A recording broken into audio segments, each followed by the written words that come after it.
చేస్తున్నాను. కర్తనాದ యేసుక్రీస్తున ఘనవాద నామದಲ್ಲಿ ನಿಮ್ಮೆಲ್ಲರಿಗೂ ವಂದನೆಗಳು. మరి ఈ యొక్క సమయంలో మరి దేవుని దాసులు మరి పెద్దలు మరి సంతోషంగా గృహంలో చేరడం మరి చాలా సంతోషంగా భావిస్తున్నాను. ಈ ಒಂದು ಸಮಯದಲ್ಲಿ ದೇವರ ಸೇವಕರು ಎಲ್ಡರ್ ಆಗಿರುವ ಸಂತೋಷ್ ಬ್ರದರ್ ಅವರ ಮನೆಯಲ್ಲಿ ಈ ತರ ಸೇರ್ಲಿಕ್ಕೆ ಸಂತೋಷವಾಗ್ತಾ ಇದೆ. కానీ ప్రేమ కలిగిన దేవుడు మరి ఒక ప్రాంతం వాళ్ళం కాదు, ఒక భాష వారం కాదు, బంధువులం కాదు. దేవుడు ఆత్మ సంబంధమైన సహవాసం బంధాన్ని చాలా గొప్పగా మా మధ్య ప్రభు ఉంచాడు. ಪ್ರೀತಿಯುಳ್ಳ ದೇವರು ಎಷ್ಟು ದೂರ ನಾವು ಇದ್ರೂ, ಪ್ರಾಂತ ಪರವಾಗಿ ನೋಡಿದ್ರು, ಭಾಷೆ ಪರವಾಗಿ ನೋಡಿದ್ರು, ದೂರಸ್ಥರಾಗಿದ್ದರೆ ಆತ್ಮಿಕ ಸಂబంಧವಾಗಿ ಸಮೀಪಸ್ಥರಾಗಿ ಮಾಡಿ ಈ ತರ ಇಲ್ಲಿ ಸೇರಿಸಿದ್ದಾರೆ. వారు మా మధ్యకు రావడం, నేను ఇక్కడికి రావడం, మరి ప్రభు చాలా పర్యాయములు అలాంటి అవకాశం అనుగ్రహించాడు. ಎಷ್ಟೋ ಸಲ ಸಹೋದರರು ಅಲ್ಲಿ ಆಂಧ್ರಕ್ಕೆ ಹೋಗೋದು, ಅದೇ ತರ ಸಹೋದರರು ಇಲ್ಲಿ ಬರೋದು, ಇದೆಲ್ಲ ದೇವರು ಕೊಟ್ಟಿರೋ ಒಂದು ಭಾಗ್ಯವಾಗಿದೆ, ಅವಕಾಶವಾಗಿದೆ. అంతేకాకుండా మరి కన్నడ క్రిస్టియన్ అసెంబ్లీ మరి సేవకులు మరి సంజీవ్ బ్రదరు మరి వారి కుటుంబానికి కూడా ప్రత్యేకంగా వందనాలు తెలియజేస్తాను. ಸಂಜಯ್ ಬ್ರದರ್ ಅವರ ಕುಟುಂಬಕ್ಕೂ ವಂದನೆಗಳು. మీ అందరికి కూడా వందనాలు. ಸೇರಿ ಬಂದ್ರೆ ಎಲ್ಲರಿಗೂ ವಂದನೆಗಳು. తెలుగు వచ్చిన వాళ్ళు ఎంతమంది ఉన్నారు చేతులు ఎత్తండి. రైట్, మంచిది. ఇక్కడ సగం సగంగా ఉన్నట్టుగా మనం చూస్తున్నాం. ನೋಡಿದ್ರೆ ಕನ್ನಡ ತೆಲುಗು ಬಂದಿದ್ದವರು ಅರ್ಧ ಅರ್ಧ ಆಗಿದ್ದಾರೆ. అన్న ముందుగా ట్రాన్స్లేషన్ బ్రదర్ కొత్త రావడం లేట్ అయినప్పటికీ నేను ట్రాన్స్లేషన్ చేస్తానని ఆమె చెప్పాడు. ಚಲೋ ಆಗ್ತಿತ್ತು ಆಕ್ಚುಲಿ. ఎత్తుదకి ఏది అయినా మరి దేవుడు నడిపించిన దాన్ని బట్టి చాలా సంతోషిస్తున్నాం. దైవ గ్రంథంలో ఒక చిన్న మాటను చదువుదాం. బైబిల్ ఉన్న వారందరూ దేవుని మాటల వైపు మనసు పెట్టాలని కోరుతున్నాను. ವರ್ಷ ಗ್ರಂಥದಲ್ಲಿ ಒಂದು ಮಾತನ್ನು ನಾವು ನೋಡಿಕೊಂಡು ಮುಂದೆ ಹೋಗೋಣ. అపోస్తల కార్యము 10వ అధ్యాయం, ಅಪೊಸ್ತಲ ಕೃತ್ಯಗಳು 10ನೇ ಅಧ್ಯಾಯ. మొదటి 2 వచనాలు తెలుగు బైబిల్లో నేను చదువుతున్నాను. ಮೊದಲು 1-2 ವಚನಗಳನ್ನು ನೋಡೋಣ. 10ನೇ ಅಧ್ಯಾಯ ಮೊದಲನೇ 1-2 ವಚನಗಳು.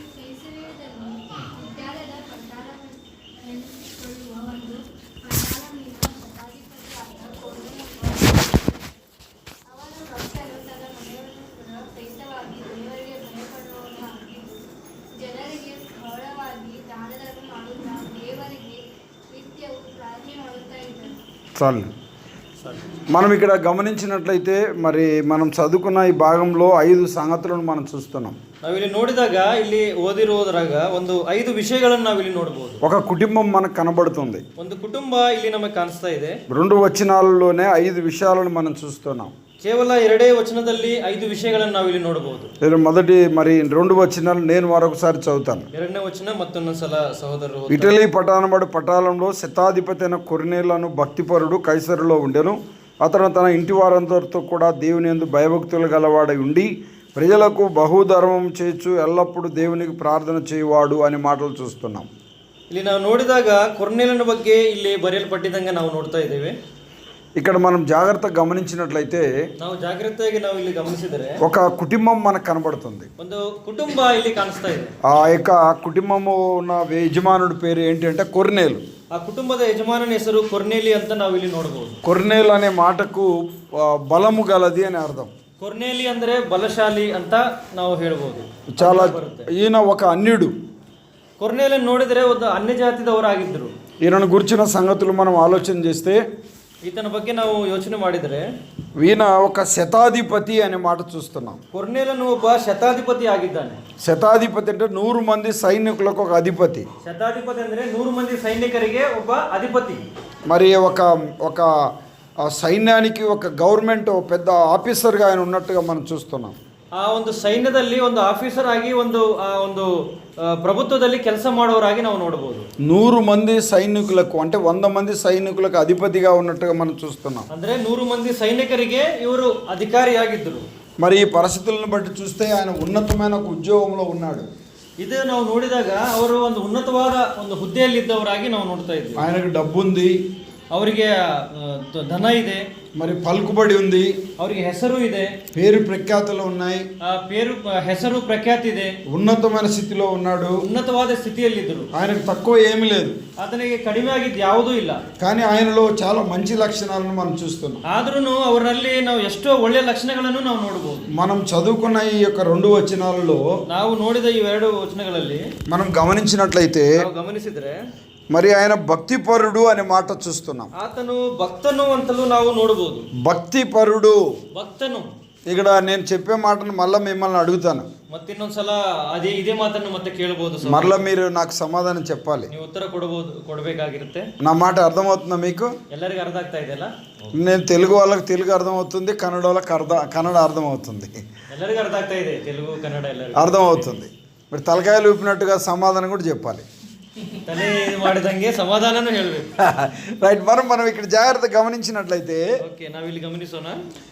ఇక్కడ ఏంటి అని అంటే ఆయన భక్తిపరుడు అనే మాట చూస్తున్నాం. అతని ಬಗ್ಗೆ ನಾವು ನೋಡಿದಾಗ ಇಲ್ಲಿ అతను భక్తను ಅಂತ ಹೇಳಿ ನಾವು ನೋಡಬಹುದು. అంతేకాకుండా తన ఇంటి వారందరితో కూడా భయభక్తులు కలిగిన వాడు అని మాట చూస్తున్నాం. ಅವರ ಮನೆಯೆಲ್ಲ ಎಲ್ಲರ ಜೊತೆನೂ ಅವರು ಎಷ್ಟೋ ಭಯಭಕ್ತಿಯುಳ್ಳವರಾಗಿದ್ದಾರಂತಲೂ ನಾವು ನೋಡಬಹುದು. చాలా జాగ్రత్తగా మనం గమనించినట్లయితే, ಬಹಳ ಜಾಗೃತೆಯಾಗಿ ನಾವು ಗಮನಿಸಿದರೆ, ఈరోజు ఇంటిలో ఉండే యజమానుడు యేసుప్రభుని నమ్ముకుంటే, ಒಂದು ಮನೆಯಲ್ಲಿ ಒಬ್ಬ ಯಜಮಾನನು ಯೇಸು ಕ್ರಿಸ್ತನನ್ನು ಅಂಗೀಕರಿಸಿದರೆ మరి యజమానురాలు నమ్ముకున్నట్టుగా చూస్తున్నాం. ಒಬ್ಬೊಬ್ರು ಆ ಮನೆಯಲ್ಲಿರುವ ಅವರ ಪತ್ನಿ ನಂಬಿದವರು ಆಗೋದಿಲ್ಲ. మరి యజమానురాలు నమ్ముకుంటే యజమానుడు నమ్ముకున్నట్టుగా మనం చూస్తున్నాం. ಅವರ ಪತ್ನಿನ ದೇವರನ್ನು ನಂಬಿದರೆ ಅವರ ಗಂಡ ನಂಬಂಗಿಲ್ಲ.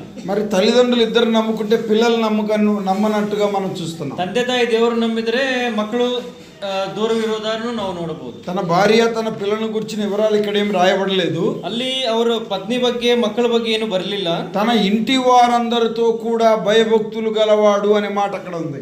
ಆದರೆ ಇಲ್ಲಿ ನೋಡಿದರೆ ತನ್ನ ಮನೆಯವರೆಲ್ಲರ ಜೊತೆ ಸಹಿತವಾಗಿ ದೇವರಿಗೆ ಭಯಪಡುವವನೆಂದು ಬರೆಯಲ್ಪಟ್ಟಿದೆ. ఎంత మంచి లక్షణం కలిగిన వాడు. ಎಷ್ಟೋ ಒಳ್ಳೆ ಲಕ್ಷಣ ಆಗಿದೆ ಇದು. తన భార్య భక్తి కలిగినట్టుగా మనం చూస్తున్నాం. ಆತನ ಪತ್ನಿ ಭಕ್ತಿ ಉಳ್ಳವಳ ಅಂತ ನಾವು ನೋಡಬಹುದು. తన పిల్లలు భక్తి కలిగిన వారిగా ఉన్నట్టుగా ఈ లేఖనం, ಮಕ್ಕಳು ಎಷ್ಟೋ ಭಕ್ತಿ ಉಳ್ಳವರಂತಲೂ ನಾವು ನೋಡಬಹುದು. ఈయన భక్తి కలిగిన వాడిగా ఉన్నట్టుగా ఈ లేఖనం, ಭಕ್ತಿ ಪರನಂತ ನಾವು ನೋಡಬಹುದು. ఈ లేఖన భాగాన్ని బట్టి చూస్తున్నాం. ఈ లేఖನದಲ್ಲಿ ಇದೆಲ್ಲ ಬರೆಯಲ್ಪಟ್ಟಿದೆ. చాలా జాగ్రత్తగా మనం గమనించాలి. ಬಹಳ ಜಾಗೃತೆಯಾಗಿ ನಾವು ಗಮನಿಸಬೇಕು. అంతేకాకుండా మనం ఇక్కడ 3వ మాటకు మనం గమనించినట్లయితే, 3ನೇದಾಗಿ ನಾವು ಇಲ್ಲಿ ಗಮನಿಸಿದರೆ ఆయన ప్రజలకు బహుధర్మం చేసేవాడిగా ఉన్నట్టుగా మనం ಆತನು ಅಲ್ಲಿ ಮನುಷ್ಯರಿಗೆ ಬಹಳ ದಾನ ಧರ್ಮ ಮಾಡಿದವರಂತಲೂ ನಾವು ನೋಡಬಹುದು. ధర్మం చేసేవాడు కాదు, ಧರ್ಮ ಮಾಡೋರಂತಲ್ಲ, బహుధర్మం చేసేవాడు. ಬಹುಧರ್ಮ ಮಾಡೋರಾಗಿದ್ದಾರೆ, ಬಹಳವಾಗಿ.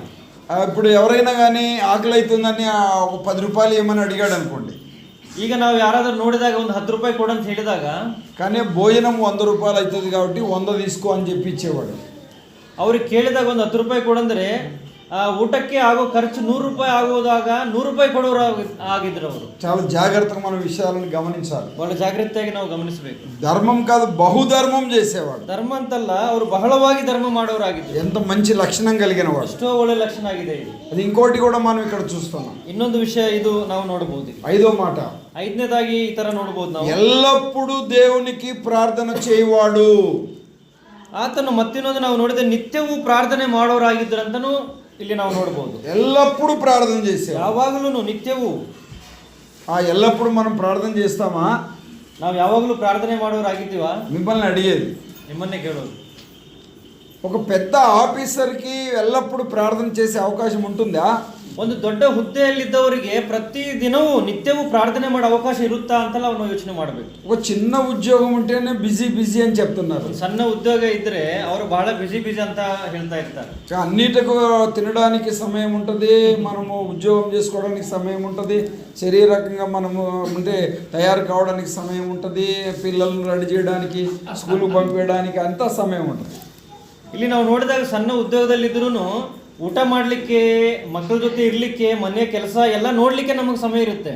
కానీ మరి ప్రార్థన చేయడానికి సమయం ఉండదు. ಆದರೆ ಪ್ರಾರ್ಥನೆ ಮಾಡಲಿಕ್ಕೆ ನೋಡಿದಾಗ ಸಮಯ ಸಿಗೋದಿಲ್ಲ. బైబిల్ చదవడానికి సమయం ఉండదు. ಬೈಬಲ್ ಓದಲಿಕ್ಕೆ ಸಮಯ ಸಿಗೋದಿಲ್ಲ. మందిరానికి రావడానికి సమయం ఉండదు. ಮಂದಿರಕ್ಕೆ ಬರಬೇಕಂದ್ರೆ ಸಮಯ ಸಿಗೋದಿಲ್ಲ. దేనికైనా సమయం ఎంతైనా ఇస్తారు. ಯಾತಕ್ಕಾದ್ರೂ ನಾವು ಸಮಯ ಕೊಡ್ಲಿಕ್ಕೆ ಸಿದ್ಧವಾಗಿರ್ತೀವಿ. కానీ దేవునికి సమయం ఇవ్వడానికి ఆలోచన చేస్తాం. ಆದರೆ ದೇವರಿಗೆ ನಾವು ಸಮಯ ಕೊಡ್ಲಿಕ್ಕೆ ಯೋಚನೆ ಮಾಡ್ತೀವಿ. నాకు తెలిసినంత వరకు ఈ ఇంటిలో ఈ ప్రారంభం నుంచి కూడా మరి ఎక్కువ ప్రార్థనలు జరుగుతూ ఉన్నాయి. ಸಹೋದರರು ಗಮನಿಸಿದ ವಿಷಯ ಏನಂದ್ರೆ, ಈ ಮನೆಯಲ್ಲಿ ಮೊದಲಿನಿಂದಲೂ ನೋಡಿದಾಗ ಪ್ರಾರ್ಥನೆ ಅನ್ನೋದು ಬಹಳ ಮುಖ್ಯವಾಗಿ ಮುಂದೆ ಸಾಗ್ತಾ ಇದೆ ಅಂತ ನೋಡ್ತಾ ಇದ್ವಿ. ఈ ఇల్లు ప్రారంభం నుంచి భోజనం ప్రారంభమైంది.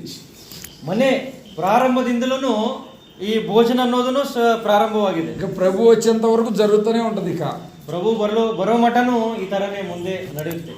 ఇది చాలా దేవుడు అది మరి సంతోషానికి అది ఇచ్చాడు. ದೇವರು ಸಂತೋಷ ಬ್ರದರ್ ಅವರಿಗೆ ಕೊಟ್ಟಿರೋ ಭಾಗ್ಯ ಅಂತಲೂ ನಾವು ಯೋಚನೆ ಮಾಡಿ. మరి ఇంట్లో ఉండే సిస్టర్కి ఆంటీ వాళ్ళకి కూడా చాలా ఓపిక ఎక్కువ. ಅದೇ ತರ ಸಿಸ್ಟರ್ಗಿರ್ಲಿ, ಆಂಟಿ, ಫ್ಯಾಮಿಲಿ ಎಲ್ಲರಿಗೂ ಅವ್ರಿಗೂ ಒಂದು ಸಹನ ಇದೆ ಅಂತಲೂ ನಾವು ನೋಡ್ಬೋದು. వంట చేయడం అనేది చాలా కష్టం. ಅಡಿಗೆ ಪ್ರತಿ ಸಲ ಮಾಡಬೇಕಂದ್ರೆ ಬಹಳ ಕಷ್ಟವಾಗಿರುತ್ತೆ. తినడం సులభమే, ತಿನ್ನೋದು ಬಹಳ ಸುಲಭ, తయారు చేయడం చాలా కష్టం. ಆದ್ರೆ ಅವರು ಸಿದ್ಧ ಮಾಡಬೇಕಂದ್ರೆ ಬಹಳ ಕಷ್ಟ. కానీ చాలా జాగ్రత్తగా మరి సిద్ధపరుస్తున్నట్టుగా చూస్తున్నాం. ಆದ್ರೂ ಅವರು ಬಹಳ ಸಹನವಾಗಿ ಸಿದ್ಧಪಡಿಸುವವರಾಗಿದ್ದಾರೆ ಅಂತಲೂ ನಾವು ನೋಡ್ಬೋದು. ఈ యొక్క బిల్డింగ్ ప్రారంభంలో ఏమీ లేనప్పుడు నేను ఇక్కడికి వచ్చాను. ಈ ಬಿಲ್ಡಿಂಗ್ ಇಲ್ಲಿ ಏನು ಇಲ್ದಿರೋ ಸಮಯದಲ್ಲಿ ಸಹೋದರರು ಬಂದಿದ್ರು. ఇక్కడ ప్రార్థన చేశాం, ಇಲ್ಲಿ ಪ್ರಾರ್ಥನೆ ಮಾಡಿದ್ರು, అప్పుడు భోజనం చేశాం, ಅವಾಗ ಭೋಜನ ಮಾಡಿದ್ರು. అప్పుడు చాలా మందికి భోజనం ఏర్పాటు చేశారు. ಅವಾಗ್ಲೂ ಎಷ್ಟೋ ಮಂದಿಗೆ ಭೋಜನ ಏರ್ಪಾటు ಮಾಡಲಾಗಿದೆ. తర్వాత ఇక్కడ బాయి తవ్వడానికని అప్పుడు కూడా నేను వచ్చాను. ಆಮೇಲೆ ಬಾವಿ ಮಾಡ್ಲಿಕ್ಕಂತಲೂ ಸ್ಟಾರ್ಟ್ ಮಾಡಿದಾಗ ಸಹೋದರ ಬಂದಿದ್ರು. నేను దోవలేదు బాయి, మళ్ళీ అట్లా అనుకోమాకండి. ಸಹೋದರನ ಹಡಿಲಿಕ್ಕಂತ ಬಂದಿಲ್ಲ. అది ప్రారంభించే టైంలో నేను ఇక్కడ ఉన్నాను.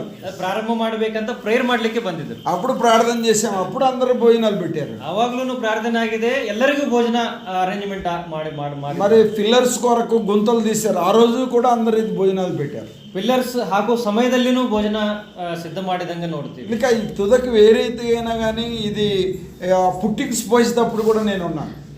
ಅದು ತುಂಬೋ ಸಮಯದಲ್ಲಿನೂ ಪಿಲ್ಲರ್ಸ್ ಎಲ್ಲ ಇದು ಮಾಡೋ ಸಮಯದಲ್ಲಿನೂ ಸಹೋದರಿದ್ರು ಇಲ್ಲಿ. ఇది కన్స్ట్రక్షన్ లో ఫస్ట్ స్లాబ్ అప్పుడు నేను ఉన్నాను. ಕನ್ಸ್ಟ್ರಕ್ಷನ್ ಫಸ್ಟ್ ಸ್ಲಾಬ್ ಮಾಡುವಾಗ್ಲೂ ಇದ್ರು. సెకండ్ స్లాబ్ అప్పుడు నేను ఉన్నాను. ಸೆಕೆಂಡ್ ಸ್ಲಾಬ್ ಆಗೋ ಟೈಮ್ನಲ್ಲಿನೂ ಇದ್ರು. అసలు నాకు చాలా ఆశ్చర్యం.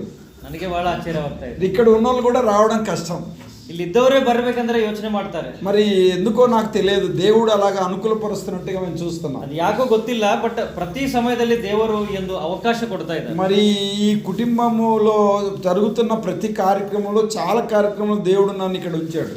ಈ ಒಂದು ಕುಟುಂಬದಲ್ಲಿ ನಡೆಯೋ ಎಲ್ಲ ಕಾರ್ಯಕ್ರಮಗಳಲ್ಲಿ ಸಹೋದರರು ಬರೋ ಅವಕಾಶ ದೇವರು ಮಾಡ್ತಾ ಇದ್ದಾರೆ. ఆ దేవుడు ఆ సమయంను అనుకూలపరిచాడు. ಆ ಸಮಯವನ್ನು ಆ ತರವಾಗಿ ಅನುಕೂಲವಾಗಿ ದೇವರು ಮಾಡ್ತಾ ಇದ್ದಾರೆ. ఇక్కడ స్లాబ్ వేసే సంగతి నాకు తెలియదు. ಇಲ್ಲಿ ಸ್ಲಾಬ್ ಹಾಕುವ ವಿಷಯ ಅವ್ರಿಗೆ ಗೊತ್ತಿರಲಿಲ್ಲ. మేము మీటింగ్స్ కోసం వచ్చాము. ಅವ್ರು ಮೀಟಿಂಗ್ ಇದೆ ಅಂತ ಹೇಳಿ ಬಂದಿದ್ರು. అరే తర్వాత ఇక్కడికి రమ్మని చెప్పి అన్న వాళ్ళు పిలిచారు. ಆಮೇಲೆ ಬ್ರದರ್ ಹೇಳಿದ್ರು ಸ್ಲಾಬ್ ಇದೆ, ಇಲ್ಲಿ ಬರ್ಬೇಕಂತ ಹೇಳಿ. స్లాబ్ వేస్తున్నాం, ప్రార్థన చేయమన్నారు. ಬರ್ರಿ ಸ್ಲಾಬ್ ಹಾಕ್ತಾ ಇದ್ವಿ, ಪ್ರೇಯರ್ ಮಾಡಿ ಅಂತ ಹೇಳಿ ప్రార్థన చేసాం, స్లాబ్ స్టార్ట్ చేశారు. ಆಮೇಲೆ ಪ್ರಾರ್ಥನೆ ಮಾಡಿ ಸ್ಲಾಬ್ ಕೆಲಸ ಮುಂದೆ ಸಾಗಿದೆ. ఫస్ట్ ది అలానే చేశారు, సెకండ్ ది కూడా అలానే చేశారు. ಮೊದಲನೇ ಸ್ಲಾಬ್ ಅದೇ ತರ ಆಗಿದೆ, ಸೆಕೆಂಡ್ ಸ್ಲಾಬ್ನು ಅದೇ ತರ ಆಗಿದೆ. తుదకు ఏ రీతిగా దేవుడు తన కృపను ఇంటిలో ఉంచినట్టుగా చూస్తున్నాం. ಹೆಂಗಿದ್ರು ದೇವರ ಕೃಪೆ ಈ ಮನೆಯಲ್ಲಿ ಈ ತರ ಇದೆ ಅಂತ ನಾವು ನೋಡಬಹುದು. మరి ఎక్కువగా ప్రార్థనలు ఈ కుటుంబంలో జరుగుతున్నట్టుగా మనం చూస్తున్నాం. ಯಾಕಂದ್ರೆ ಪ್ರಾರ್ಥನೆ ಬಹಳವಾಗಿ ಈ ಮನೆಯಲ್ಲಿ ನಡೀತಾ ಇದೆ ಅಂತಲೂ ನಾವು ನೋಡಬಹುದು. ఈ కుటుంబం మనకి ఏం తెలియజేస్తుంది?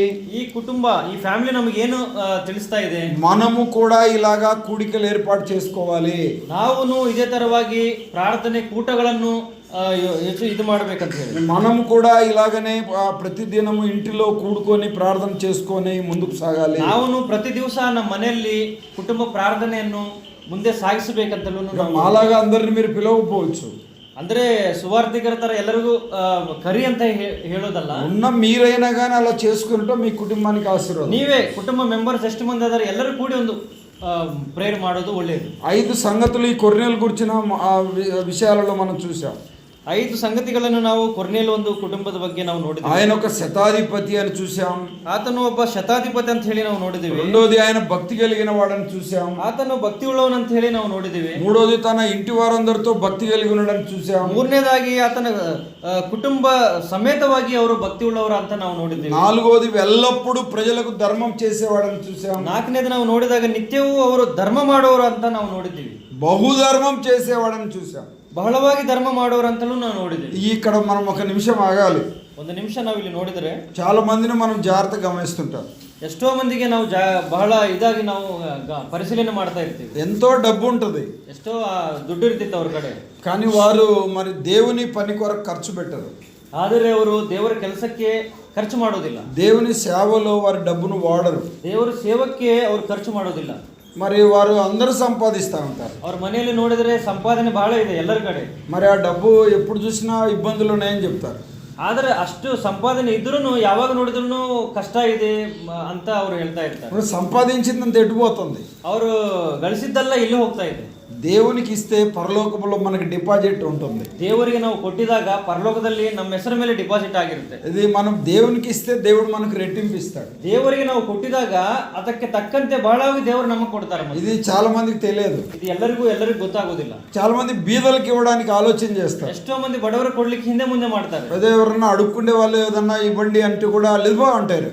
ಬಡವರು ಯಾರಾದರೂ ಬಂದು ನಮಗೆ ₹1 ಕೊಡು ಅಂತ ಕೇಳಿದಾಗ ಹೋಗು ಅಂತಾರೆ. మా ఆంధ్రలో ఒక సామెత చెప్పేవాళ్ళు. ಆಂಧ್ರದಲ್ಲಿ ಒಂದು ಗಾದೆ ಇದೆ ಈ ತರ. అత్త కోడలు ఇద్దరు ఏదో చిన్న గొడవ జరిగింది వాళ్ళకి. ಸೊಸೆ ಮತ್ತು ಅವರ ಅತ್ತೆ ಇಬ್ಬರಿಗೊಂದು ಜಗಳ ಆಗಿದೆ. ఒక అడుక్కుండే వ్యక్తి వచ్చాడు. ಅಲ್ಲಿ ಒಬ್ಬರು ಸಡಗು ಇವರು ಬಂದಿದ್ರು ಭಿಕ್ಷಕ. అక్కడికి వచ్చినప్పుడు ఆ వ్యక్తి అమ్మ అని అడిగాడు. ಆ ಭಿಕ್ಷಕಲ್ಲಿ ಬಂದು ಅಮ್ಮ ಅಂತ ಕೇಳಿದರು ಮನೆಯಲ್ಲಿ. ఆ అత్త ఉండి పోయిరా అని చెప్పిండు. ಅವ್ರ ಅತ್ತೆ ಹೇಳಿದ್ರು ಹೋಗಿ ಬಪ್ಪ ಅಂತ ಹೇಳಿ. సరే నన్ను వెళ్ళిపోయాడు ఆయన. ಅವರು ಹೋಗ್ಬಿಟ್ರು. చాలా దూరం వెళ్ళిన తర్వాత కోడలు మళ్ళీ చూసి నువ్వు ఇక్కడ రా అని చెప్పింది. ಆಮೇಲೆ ಅವರು ಸ್ವಲ್ಪ ದೂರ ಹೋದ್ಮೇಲೆ ಆ ಸೊಸೆ ನೋಡಿ ಇಲ್ಲಿ ಬರ್ರಿ ಅಂತ ಹೇಳಿ ಅವ್ರಿಗೆ ಕರೆದಿದ್ರು. మరి అత్త ఇవ్వకపోతే ఈమన్నా ఇస్తుందేమని పాప చాలా ఆసక్తికి వచ్చాడు. ಅವ್ರ ಅತ್ತೆ ಕೊಟ್ಟಿಲ್ಲ, ಸೊಸೆ ಇವರಾದ್ರೂ ಕೊಡಬಹುದು ಅಂತ ಹೇಳಿ ಪಾಪ ಹಾಸದಿಂದ ಬಂದಿದ್ರು ಅವರು. మరి ముందుకు వచ్చిన తర్వాత ఇప్పుడు బో అని చెప్పింది ఏమో. ಅವ್ರ ಸಮೀಪಕ್ಕೆ ಬಂದ ಮೇಲೆ ಅವರು ಸೊಸೆ ಅಂತಾರೆ ಈಗ ನೀವು ಹೋಗ್ಬೋದು ಅಂತ ಹೇಳಿ. అంటే ఈయన ఆమె ఉద్దేశం ఏంటంటే మా అత్త పొమ్మంటే పోతావా నువ్వు అని చెప్పింది. అది ಅಂದ್ರೆ ಆ ಸೊಸೆ ಉದ್ದೇಶ ಏನಾಗಿದೆ ಅಂದ್ರೆ ನಮ್ಮ ಅತ್ತೆ ಹೇಳಿದ್ರೆ ಅಷ್ಟೇ ನೀವು ಹೋಗ್ತೀಯಾ అంటే అడుక్కునే వ్యక్తి పట్ల కూడా ఇలా కక్ష సాధిస్తారు కొంతమంది. ಅವ್ರು ಯೋಚನೆ ಮಾಡೋ ರೀತಿ ಹಿಂಗಿರುತ್ತೆ. ಆ ಭಿಕ್ಷಕ ಇದ್ರೂ ನಂದೇ ಆಗಬೇಕು, ನನ್ನ ಮಾತೇ ನಡಿಬೇಕಂತ ಯೋಚನೆ ಮಾಡೋರು ಇರ್ತಾರೆ. ఇంకొక మాట కూడా ఉంది మా ఇక ఆంధ్రలో. ಇನ್ನೊಂದು ಗಾದೆ ಇದೆ ಇದೇ ತರ ಒಂದು ಮಾತು. మనం అన్నం తిన్న తర్వాత చేతులకి కొన్ని చిన్న చిన్న మెతుకులు ఉంటాయి. ನಾವು ಊಟ ಮಾಡಿದಾಗ ಕೈಗೆ ಸ್ವಲ್ಪ ರೈಸ್ ಅನ್ನ ಸ್ವಲ್ಪ ಹಚ್ಚಿರುತ್ತೆ. ఆ చేత్తో ఇలా కాకిని అని చెప్పరంట. ಕಾಗಿ ಬಂದಾಗ ಆ ಕೈಯಿಂದ ಹಿಂಗೆ ಇಷ್ಟು ಅಂತ ಹೇಳಂಗಿಲ್ಲ. ఎందుకంటే ఈ చేతికున్న మెతుకులు ఆ కాకి తింటదేమని అందుకంట. ಆ ಕೈಗೆ ಏನು ಹತ್ತಿದೆ ಅಲ್ಲ ಅದೆಲ್ಲ ಆ ಕಾಗಿಗೆ ಸಿಗುತ್ತೆ ಅಂತ ಹೇಳಿ. ఎంత పిసినారితనమో చూసారా. ಎಷ್ಟು ಅವರು ಈ ತರ ಇದಾರೆ ಅಂತ ನಾವು ನೋಡಬಹುದು. ఇక్కడ ఉన్నారా ఇలాంటి వాళ్ళు ఎవరన్నా? ಆ ತರ ಯಾರಾದ್ರೂ ಇದಾರಾ ಇಲ್ಲಿ? జాగ్రత్తగా గమనించాలి. ಬಹಳ ಜಾಗ್ರತೆಯಾಗಿ ಗಮನಿಸಬೇಕು ನಾವು. ఈయన ఎంతో డబ్బు ఉన్నవాడు. ಈತನು ಎಷ್ಟೋ ಶ್ರೀಮಂತನಾಗಿದ್ದ. కానీ ఆ బీదలకు ఆయన సహాయం చేసేవాడిగా ఉన్నాడు. ಆದರೆ ಬಡವರಿಗೆ ಸಹಾಯ ಮಾಡೋರಾಗಿದ್ದ. కదా ఎల్లప్పుడూ ప్రార్థన చేసేవాడిగా ఉన్నాడు. ಯಾವಾಗಲೂ ಪ್ರಾರ್ಥನೆ ಮಾಡೋರಾಗಿದ್ದ. నేటి దినాల్లో డబ్బున్న వాళ్ళు డబ్బులు ఆ టవర్లకు డబ్బులు ఇచ్చి ప్రార్థన చేయమని చెప్తుంటారు. ಇವತ್ತಿನ ದಿವಸಗಳಲ್ಲಿ ನಾವು ನೋಡಿದಾಗ ಶ್ರೀಮಂತರು ಏನು ಮಾಡ್ತಿದ್ದಾರೆ, ಪ್ರೇಯರ್ ಟವರ್ ಅಂತ ಹೇಳಿ ಅವರಿಗೆ ರೊಕ್ಕ ಕೊಟ್ಟು ಪ್ರೇಯರ್ ಮಾಡಿಸೋರಾಗಿದ್ರು. అంటే అద్దె ప్రార్థన చేపిస్తుంటారు చాలా మంది. ಬಾಡಿಗೆಗೆ ಪ್ರೇಯರ್ ಮಾಡಿಸೋರಾಗಿದ್ದಾರೆ. మాకు మేము డబ్బులు ఇస్తాం, మా కుటుంబం కొరకు ప్రార్థన చేయండి. ನಾವು ರೊಕ್ಕ ಕೊಡ್ತೀವಿ, ನಮಗೋಸ್ಕರ ಪ್ರೇಯರ್ ಮಾಡ್ರಿ. మా పిల్లల చదువులు ఉద్యోగాల కొరకు ಪ್ರಾర్థన చేయండి. ನಮ್ಮ ಮಕ್ಕಳ ಭವಿಷ್ಯ ಪರವಾಗಿ, ಅವರ ಎಜುಕೇಶನ್ ಪರವಾಗಿ ಅವ್ರಿಗೋಸ್ಕರ ಪ್ರೇಯರ್ ಮಾಡ್ರಂತೆ. వాళ్ళ వివాహాల కొరకు ప్రార్థన చేయండి. ಅವ್ರ ವಿವಾಹದಗೋಸ್ಕರ ಪ್ರೇಯರ್ ಮಾಡ್ರಂತೆ. మేము ప్రార్థన చేసుకునే సమయం మాకు లేదు, ನಮಗೆ ಸಮಯ ಇಲ್ಲ ಪ್ರಾರ್ಥನೆ ಮಾಡ್ಕೊಳ್ಳಿಕ್ಕೆ. మేము మీకు డబ్బులు పంపిస్తాము, ನಾವು ನಿಮಗೆ ರೊಕ್ಕ ಕಳಿಸ್ತೀವಿ, మీరు ప్రార్థన చేయండి. ನೀವು ಪ್ರಾರ್ಥನೆ ಮಾಡಿ. చూసి చాలా ఆశ్చర్యంగా మనం చూస్తున్నాం. ಇದು ನೋಡಿದಾಗ ಬಹಳ ಆಶ್ಚರ್ಯವಾಗುತ್ತೆ. ఇది మనకి ఏమంత బిజీగా ఉండరు చాలా మంది. ಈಗ ನೋಡಿದಾಗ ಎಷ್ಟೋ ಮಂದಿ ಈ ತರ ಬಹಳ ಬಿಸಿ ಆಗಿರ್ತಾರೆ. వాళ్ళు ఇద్దరే ఉంటారు, ఇద్దరు పిల్లలు ఉంటారు, అంటే నలుగురు ఉంటారు ఇంట్లో అంతే. ಅಲ್ಲಿ ನೋಡಿದಾಗ ಅವರಿಬ್ಬರು ಗಂಡ ಹೆಂಡತಿ ಇರ್ತಾರೆ, ಇಬ್ಬರು ಮಕ್ಕಳು ಇರ್ತಾರೆ ಅಷ್ಟೇ. ఉన్న నలుగురు కూడా బిజీ అని చెప్తారు ఇంట్లో ఉండి. 4 మంది ఇద్దరు ಎಷ್ಟೋ ಬಿಸಿ ಅಂತಾರೆ. ఏంటి బిజీ? ಏನಷ್ಟು ಬಿಸಿ? ఇంట్లో శుభ్రంగా ఉడుతారు, ಮನೆ ಎಲ್ಲ ಸ್ವಚ್ಛವಾಗಿ ಕ್ಲೀನ್ ಮಾಡ್ತಾರೆ. ఇంట్లో ఉన్న అంట్లు అన్ని పాత్రలన్నీ కడిగి పెడతారు. ಆ ಪಾತ್ರೆಗಳು ಬಾಂಡಿ ಎಲ್ಲ ತೊಳೆದಿರ್ತಾರೆ. వండుకొని ఆహారం మళ్ళీ తింటారు, మళ్ళీ కడుక్కొని మళ్ళీ శుభ్రం పెడతారు. ಅಡಿಗೆ ರೆಡಿ ಮಾಡ್ಕೊಂಡು ಅದನ್ನ ತಿಂದು ಮತ್ತೆ ಅದೆಲ್ಲ ಸ್ವಚ್ಛ ಮಾಡ್ಕೊಂಡು ಇಡ್ತಾರೆ. ఇది బిజీయా? ಇದನ್ನ ಬಿಸಿ ಅಂತಾರೆ. చాలా జాగ్రత్తగా ఆలోచించారు. ಬಹಳ ಜಾಗ್ರತೆಯಾಗಿ ನಾವು ಗಮನಿಸಬೇಕು. అంటే బిజీ అని చెప్తారు. ಅದನ್ನ ಬಿಸಿ ಅಂತಾರೆ ಅವರು. అక్క ఈరోజు ప్రార్థన చేసావా నువ్వు అని అంటే ఏం చెప్తారు? ಅಕ್ಕ ಇವತ್ತು ನೀವು ಪ್ರಾರ್ಥನೆ ಮಾಡಿದ್ರಂತ ಕೇಳಿದ್ರೆ ఈరోజు చేయలేదన్న, బిజీగా ఉండి చేయలేదు. ಇಲ್ಲಣ್ಣ ಇವತ್ತು ಸ್ವಲ್ಪ ಬಿಸಿ ಆಗಿದ್ದು ಪ್ರೇಯರ್ ಮಾಡ್ಲಿಕ್ಕೆ ಆಗಿಲ್ಲ ಅಂತ. ಅಕ್ಕ ಈರೋజు బైబిల్ చదివావా అంటే ఏం చెప్తారు? ಅಕ್ಕ ಇವತ್ತು ನೀವು ಬೈಬಲ್ ಓದಿದಿರಾ ಅಂತ ಕೇಳಿದ್ರೆ ಏನಂತಾರೆ ಅವರು? ఇప్పుడు కదా నా వారం అయింది అసలు బైబిల్ మూతే తీయలేదు అని చెప్పి. ಇವತ್ತಲ್ಲಣ್ಣ ಒಂದು ವಾರದಿಂದ ನಾನು ಬೈಬಲ್ ಮುಟ್ಲಿಕ್ಕೆ ಆಗಿಲ್ಲ ನನಗೆ ಅಂತ. ప్రార్థన అయినా చేయొచ్చు దేవా కాపాడన్నట్టు. ಪ್ರಾರ್ಥನೆ ಆದ್ರೂ ಮಾಡಬಹುದು, ದೇವರೇ ನನ್ನ ಕಾಪಾಡ ಅಂತ ಹೇಳಿ. బైబిల్ రోజు చదువుతున్నావా? ಆದ್ರೆ ಬೈಬಲ್ ದಿವಸ ನಾವು ಓದ್ತಾ ಇದೀವ? చాలా జాగ్రత్తగా గమనించాలి. ಬಹಳ ಜಾಗ್ರತೆಯಾಗಿ ನಾವು ಗಮನಿಸಬೇಕು. ఎంతో ధనవంతుడుగా ఉన్న వ్యక్తి, ಎಷ್ಟೋ ಧನವಂತನಾಗಿರುವ ಈ ವ್ಯಕ್ತಿ, ఎంతో ఉన్నతమైన ఉద్యోగంలో ఉన్న ఈ వ్యక్తి, ಉನ್ನತವಾದ ಸ್ಥಾನದಲ್ಲಿರುವ ಈ ವ್ಯಕ್ತಿ కనుక ఎల్లప్పుడూ ప్రార్థన చేసేవాడు. ನಿತ್ಯವೂ ಯಾವಾಗಲೂ ಪ್ರಾರ್ಥನೆ ಮಾಡೋರಾಗಿದ್ರು. ఎంత మంచి లక్షణం కలిగి ఉంది ఆయనలో. ಅದು ಎಷ್ಟೋ ಒಳ್ಳೆ ಲಕ್ಷಣ ಅವರಲ್ಲಿದೆ. ఈయనలో 11 లక్షణాలు ఇక్కడ రాయబడి ఉన్నాయి. ಇಲ್ಲಿ ಈ ಕೊರ್ನೇಲನ್ನು ನಾವು ನೋಡಿದಾಗ 11 ಒಳ್ಳೆಯ ಲಕ್ಷಣಗಳನ್ನು ಇಲ್ಲಿ ಬರೆಯಲ್ಪಟ್ಟಿದೆ. ఎన్ని లక్షణాలు చెప్పండి? ಎಷ್ಟು ಲಕ್ಷಣಗಳು? 11 లక్షణాలు ఉన్నాయి. 11 ಲಕ್ಷಣಗಳು. అవి చెప్తాను, నేను మీకు తెలియజేస్తాను ఆ లక్షణాలు. ಆ 11 ಲಕ್ಷಣಗಳನ್ನು ಈಗ ನೋಡೋಣ. మనం ఐదు లక్షణాలను ఇక్కడ చూసాం. ಇಲ್ಲಿ ನಾವು 5 ಲಕ್ಷಣಗಳನ್ನು ನೋಡಿದ್ದೀವಿ. 7వ వచనంలో మనం గమనించినట్లయితే ಅದೇ 10ನೇ ಅಧ್ಯಾಯ 7ನೇ ವಚನದಲ್ಲಿ ನಾವು తన దగ్గర పని చేస్తున్న ఒక భక్తిపరుడైన ఒక సైనికుడు ఉన్నాడు అని మాట చూస్తున్నాం. ಅಲ್ಲಿ ನಾವು ನೋಡಿದಾಗ ಆತನ ಕಡೆ ಕೆಲಸ ಮಾಡೋರು ಭಕ್ತಿಪರರಾದ ಕೆಲಸಗಾರರು ಇದ್ದಾಗ ನಾವು ನೋಡ್ತಾ ಇದ್ದೀವಿ. తన పిల్లలు భక్తి కలిగిన వారు మాత్రమే కాదు, ತನ್ನ ಮಕ್ಕಳು ಮಾತ್ರ ಭಕ್ತಿ ಉಳ್ಳವರಂತಲ್ಲ, తన భార్య భక్తి కలిగిన వ్యక్తే కాదు, ತನ್ನ ಪತ್ನಿ ಮಾತ್ರ ಭಕ್ತಿ ಉಳ್ಳವರಂತಲ್ಲ, కానీ తన దగ్గర పని చేసేవారు కూడా భక్తి కలిగిన వారు. ಆತನ ಕಡೆ ಕೆಲಸ ಮಾಡೋರು ಭಕ್ತಿಪರರಂತ ನಾವು ನೋಡಬಹುದು. ఎంత మంచి లక్షణం చూడండి. ಎಷ್ಟು ಒಳ್ಳೆ ಲಕ್ಷಣ ನೋಡ್ರಿ. భక్తి కలిగిన ఒక సైనికుడు అని మాట చూస్తున్నాం. ಭಕ್ತಿ ಉಳ್ಳ ಒಬ್ಬ ಸೈನಿಕನು ಅಂತ ಇಲ್ಲಿ ನಾವು ನೋಡಬಹುದು. తన దగ్గర పని చేస్తున్న వారు కూడా భక్తి కలిగిన వారిగా ఉన్నారని ఇక్కడ చూస్తున్నాం. ಆತನ ಕಡೆ ಕೆಲಸಕ್ಕಿದ್ದ ಮಂದಿನೂ ಭಕ್ತಿ ಉಳ್ಳ ಅವರಂತ ಹೇಳಿ ನಾವು ನೋಡಬಹುದು. ఇది 6వ లక్షణంగా మనం చూస్తున్నాం. ಇದು 6ನೇ ಲಕ್ಷಣವಾಗಿ ನಾವು ನೋಡ್ತೀವಿ. 21వ వచనం మనం చూసినట్లయితే 21ನೇ వచನದಾಗ ನಾವು ನೋಡಿದಾಗ నేను చదువుతున్నాను. పేతురు అనే ఆ మనుషుని యొద్ద తిరిగి వచ్చి, ఇదిగో మీరు వెతుకువాడు నేనే, మీరు వచ్చిన కారణం ఏమని అడిగాను. వినండి 22వ వచనం. అందుకు వారు, నీతిమంతుడును దేవునికి భయపడువాడును యూదుల జనులందరికీ మంచి పేరు పొందిన వాడైన శతాధిపతి అయిన కొర్నేలు అనే మాట ఇక్కడ చూస్తున్నాం. ಕನ್ನಡದಲ್ಲಿ ನೋಡೋಣ. ಪೇತ್ರನು ಕೆಳಗಿಳಿದು ಆ ಮನುಷ್ಯರ ಬಳಿಗೆ ಬಂದು, ಇಗೋ ನೀವು ವಿಚಾರಿಸುವವನು ನಾನೇ, ನೀವು ಬಂದ ಕಾರಣವೇನೆಂದು ಕೇಳಲು ಆತನು, ಕೊರ್ನೇಲನೆಂಬ ಒಬ್ಬ ಶತಾಧಿಪತಿ ಇದ್ದಾನೆ, ಆತನು ನೀತಿವಂತನು, ದೇವರಿಗೆ ಭಯಪಡುವವನು, ಯಹೂದ್ಯ ಜನರೆಲ್ಲರಿಂದ ಒಳ್ಳೆಯ ಹೆಸರು ಹೊಂದಿದವನು ಆಗಿದ್ದಾನೆ. ఇక్కడ ఇంకా కొన్ని 3 లక్షణాలను మనం చూస్తున్నాం. ಇಲ್ಲಿ ಮತ್ತೆ ಇನ್ನೂ 3 ಲಕ್ಷಣಗಳನ್ನು ನಾವು ಇಲ್ಲಿ ನೋಡಬಹುದು. ఆయన నీతిమంతుడు అనే మాట చూస్తున్నాం. ಆತನು ನೀತಿವಂತನು ಅಂತ ಹೇಳಿ ನಾವು ನೋಡ್ತೀವಿ. ఎవరు? కొర్నేలు అనే భక్తిపరుడు. ಕೊರ್ನೇಲ್ ಅಂತ ಭಕ್ತಿಪರನು ನೀತಿವಂತನಂತ ನಾವು ನೋಡ್ತಾ ಇದ್ದೇವೆ. దేవునికి భయపడువాడు, ದೇವರಿಗೆ ಭಯಪಡುವನು ಅಂತ ಇನ್ನೊಂದು ಲಕ್ಷಣ ನಾವು ನೋಡಬಹುದು. మంచి పేరు కలిగిన వాడు అనే మాట చూస్తున్నాం. ಒಳ್ಳೆ ಹೆಸರುಳ್ಳವನು ಅಂತಲೂ ಇನ್ನೊಂದು ಲಕ್ಷಣ ನಾವು ನೋಡಬಹುದು. చూశారా? నీతిమంతుడు అనే పేరు ఆయనకు ఉంది. ನೋಡಿ, ಇಲ್ಲಿ ನಾವು ನೋಡಿದಾಗ ನೀತಿವಂತನಂತ ಹೆಸರು ಅವರಿಗಿದೆ. దేవునికి భయపడేవాడు. ದೇವರಿಗೆ ಭಯಪಡುವವರು.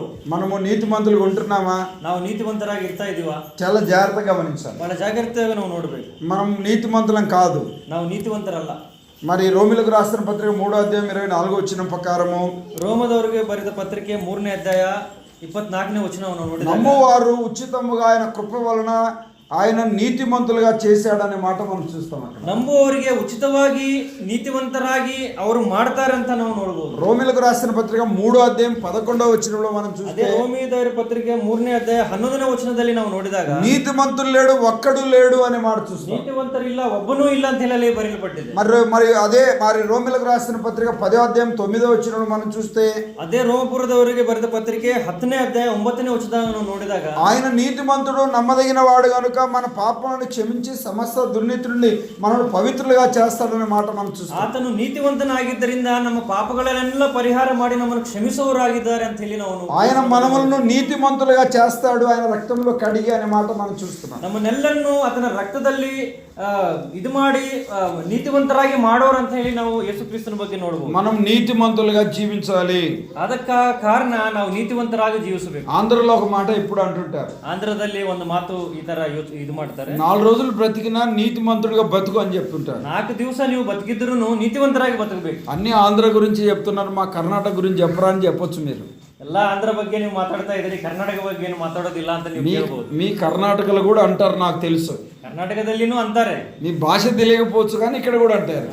ಭಾಷೆ ಬೇರೆ ಇರ್ಬೋದು, ಬಟ್ ಇವೆಲ್ಲ ಮಾತು ಉಪಯೋಗಿಸ್ತಾರೆ. అంటారు లేదు చెప్పండి.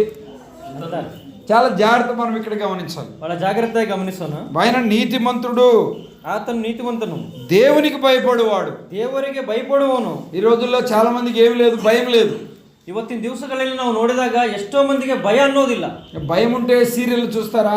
ಭಯವಿದ್ದರೆ ಸೀರಿಯಲ್ ನೋಡಂಗಿಲ್ಲ. సినిమాలు చూస్తారా? ಸಿನಿಮಾ ನೋಡ್ತಾರಾ? చూడకూడని చూస్తారా? ఫోన్ ಯಾವುದು ನೋಡಬಾರದು ಅದನ್ನೆಲ್ಲ ನೋಡ್ತಾ ಇರ್ತಾರೆ. భయం ఉంటే అబద్ధం ఆడతారా? ಭಯವಿದ್ದರೆ ಸುಳ್ಳು ಹೇಳಂಗಿಲ್ಲ. భయం ఉంటే ఎదుటి వ్యక్తి కీడు చేస్తారా? ಭಯವಿದ್ದರೆ ಬೇರೆಯವರಿಗೆ ಕಿಟ್ಟು ಮಾಡ್ಲಿಕ್ಕೆ ಹೋಗಂಗಿಲ್ಲ. చాలా జాగ్రత్తగా మనకు గమనించాలి. ಬಹಳ ಜಾಗ್ರತೆಯಾಗಿ ನಾವು ನೋಡಬೇಕು. భయం భయభక్తులు కలిగిన వాడు దేవుని దృష్టిలో అనే మాట ముందు మనం చూసాం. ಭಯಭಕ್ತಿ ಉಳ್ಳನು ದೇವರ ದೃಷ್ಟಿಯಲ್ಲಿ ಅಂತ ಹೇಳಿ ನಾವು ಮೊದಲನೇದಾಗಿ ನಾವು ನೋಡಿದ್ದೀವಿ. మనం 2వ వచనంలో ఆ మాట చూసాం. 2ನೇ ವಚನದಲ್ಲಿ ನೋಡಿದ್ದೀವಿ. ఇక్కడ ప్రత్యేకంగా ఇక్కడ ఏం చెప్తున్నాడు? భయము కలిగిన వాడు. ಪ್ರತ್ಯೇಕವಾಗಿ ಇಲ್ಲಿ ಮತ್ತೆ ಬರೆಯಲ್ಪಟ್ಟಿದೆ ದೇವರಿಗೆ ಭಯಪಡುವವನು ಅಂತ ಹೇಳಿ. దేవునికి భయపడిన వాడిగా మనం ఆయన ఉంటున్నాడు. ದೇವರಿಗೆ ಭಯಪಡುವವನು ಅಂತ ಹೇಳಿ ಇಲ್ಲಿ ನಾವು ಮತ್ತಿನ್ನೊಂದು ಸಲ ನೋಡ್ತಾ ಇದ್ದೇವೆ. మనం దేవునికి భయపడే వారిగా ఉండాలి. ನಾವು ದೇವರಿಗೆ ಭಯಪಡುವವರು ಆಗಿರಬೇಕು. ఎందుకు?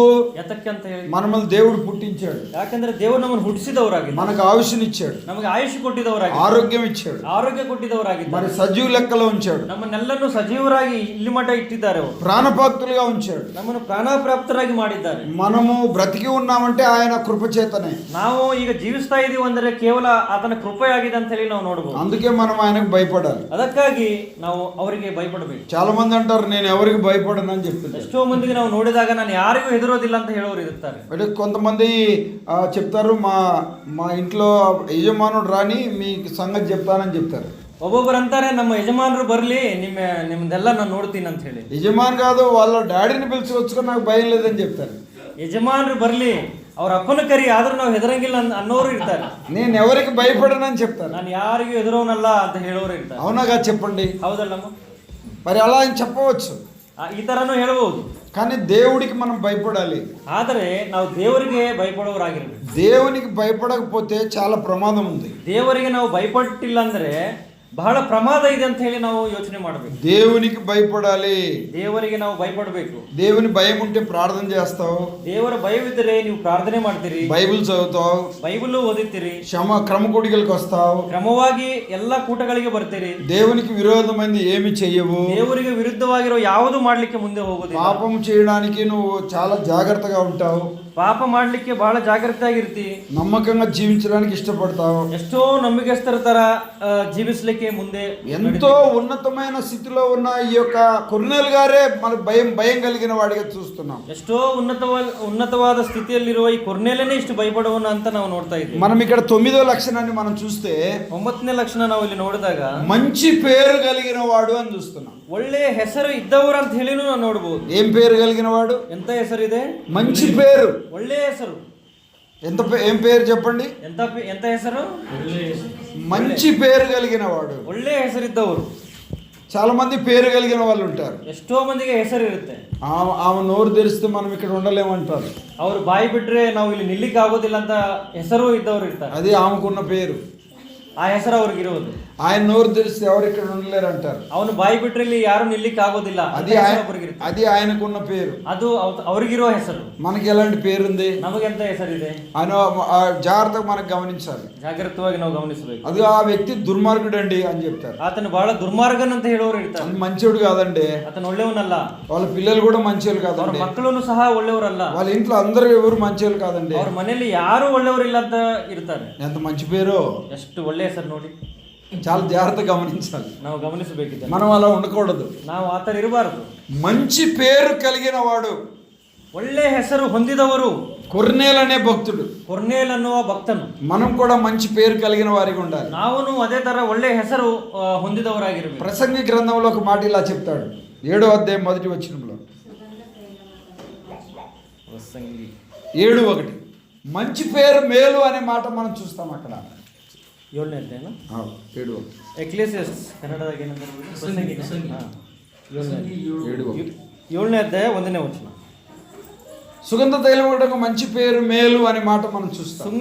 ಸುಗಂಧ ತೈಲಕ್ಕಿಂತ ಒಳ್ಳೆ ಹೆಸರು ಉತ್ತಮ ಅಂತ ಬರೆಯಲ್ಪಟ್ಟಿದೆ. మంచి పేరు మేలు, ಒಳ್ಳೆ ಹೆಸರು ಉತ್ತಮ. ఏం పేరు కలిగిన వారికి మనం ఉండాలి? ಎಂತ ಹೆಸರು ಹೊಂದಿದವರಾಗಿ ನಾವಿರಬೇಕು? మంచి పేరు కలిగిన వారికి ఉండాలి. ಒಳ್ಳೆ ಹೆಸರು ಹೊಂದಿದವರಾಗಿ ನಾವಿರಬೇಕು. ఇంకొక లక్షణం ఏలో మనం చూడగలం. ಮತ್ತಿನ್ನೊಂದು ಲಕ್ಷಣ ನಾವು ಅಲ್ಲಿ ನೋಡೋಣ. 24వ వచనం మనం చూస్తున్నాం. ಅದೇ 24ನೇ ವಚನದಾಗ ನಾವು ನೋಡೋಣ. మరునాడు వారును కైసరులో ప్రవేశించినప్పుడు కొర్నేలు తన బంధువులను తన ముఖ్య స్నేహితులను పిలిపించుకొని వారి కొరకు కనిపెట్టుకొని చుండెను అనే మాట చూస్తున్నాం. ಮರುದಿನ ಅವನು ಕೈಸರಕ್ಕೆ ಸೇರಿದನು. ಕೊರ್ನೇಲಿಯು ತನ್ನ ಬಂಧು ಬಳಗದವರನ್ನು ಪ್ರಾಣಮಿತ್ರರನ್ನು ಕೂಡ ಕರೆಸಿ ಪೇತ್ರನನ್ನು ಎದುರಿಸಿದನು. చాలా జాగ్రత్తగా మనం ఇక్కడ గమనించినట్లయితే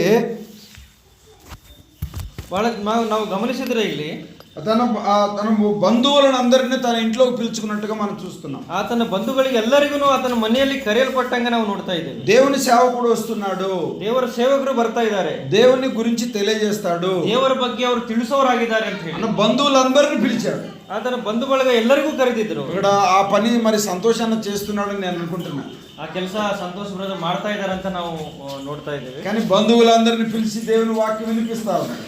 ಅವ್ರ ಬಂಧು ಬಳಗ ಎಲ್ಲರಿಗೂ ಕರೆದು ದೇವರ ಒಂದು ಮಾತುಗಳನ್ನು ಅವ್ರಿಗೂ ಇದು ಮಾಡ್ತಾ ಇದ್ದಾರೆ. ఈ కొర్నేలు కూడా మరి బంధువులందరినీ పిలిచినట్టుగా మనం చూస్తున్నాం. ಈ ಕೊರ್ನೇಲನ್ನು ಹಂಗೆ ಮಾಡಿದ್ದಾರೆ, ಅವ್ರ ಬಂಧು ಬಳಗ ಎಲ್ಲರಿಗೂ ಕರೆದಿದ್ದಾರೆ. వాళ్ళు అన్యులు అని ఆయన అన్నుడు అని మనం చూస్తున్నాం. ಅವರು ನೋಡಿದಾಗ ನಾವು ಅನ್ಯ ಜನಾಂಗದವರು ಅಂತ ಹೇಳಿ ನಾವು ನೋಡ್ತೀವಿ. ఆయన దేవుని ప్రేమను ఎరుగని వారు వాళ్ళ బంధువులు ఉంటారు. ದೇವರ ಒಂದು ಪ್ರೀತಿಯನ್ನು ತಿಳಿದೇ ಇದ್ದವರು ಅವರ ಫ್ಯಾಮಿಲಿದಲ್ಲಿ ಇರಬಹುದು. వారు దేవుని తెలుసుకున్న వారు కాదు, ಅವರು ದೇವರ ಬಗ್ಗೆ ಗೊತ್ತಿಲ್ಲದವರು ಇದ್ದಾರೆ. కానీ పేతురు వస్తున్నాడని బంధువులు పిలిచినట్టుగా మనం చూస్తున్నాం. ಆದರೆ ಪೇತ್ರನು ಬರ್ತಾ ಇದ್ದಾನಂತ ಹೇಳಿ ಅವರ ಬಂಧು ಬಳಗ ಎಲ್ಲರಿಗೂ ಗೊತ್ತಿಲ್ಲದವ್ರಿಗೂ ಕರೆದಿದ್ದಾರೆ. ఇంకొక 11వ లక్షణం మనం ఇక్కడ చూస్తున్నాం. 11ನೇ ಲಕ್ಷಣ ನಾವು ಇಲ್ಲಿ ನೋಡೋಣ. ముఖ్య స్నేహితులను పిలిపించుకొని అని మాట చూస్తున్నాం. ಇಲ್ಲಿ ನಾವು ನೋಡಿದಾಗ ಮುಖ್ಯ ಸ್ನೇಹಿತರನ್ನು ಕರೆದಿದ್ದಾರೆ ಅಂತ ಹೇಳಿ ನಾವು ನೋಡ್ತಾ మీ ಇದ್ದೇವೆ. అందరు తలలు పైకెత్తండి. ಎಲ್ಲರೂ ತಲೆ ಮೇಲೆ ಮಾಡ್ರಿ. ఇక్కడ స్నేహితులు లేని వాళ్ళు ఎవరన్నా ఉన్నారా? ಸ್ನೇಹಿತರು ಇಲ್ಲದೆ ಇದ್ದವ್ರು ಯಾರಾದ್ರೂ ಇದ್ದಾರಾ ಇಲ್ಲಿ? ఇగో ఈ బాబు ఏం పేరు నాన్న? ఆశీస్ నీ స్నేహితుడు ఉన్నాడు లేడా? ಸ್ನೇಹಿತರು ಅದಾರಲ್ಲ, ಫ್ರೆಂಡ್ಸ್ తెలుగు ಸ್ನೇಹಿತರು ఉన్నారు. నీకు స్నేహితులు ఉన్నారా? ఉన్నారు. నీకున్నారా? నాకున్నారు. అంకుల్ మీకున్నారా? మనందరికి ఎవరున్నారు? ನಮ್ಮೆಲ್ಲರಿಗೂ ಇಲ್ಲಿ ಇದ್ದವ್ರಿಗೆ ಎಲ್ಲರಿಗೂ స్నేహితులు ఉన్నారు.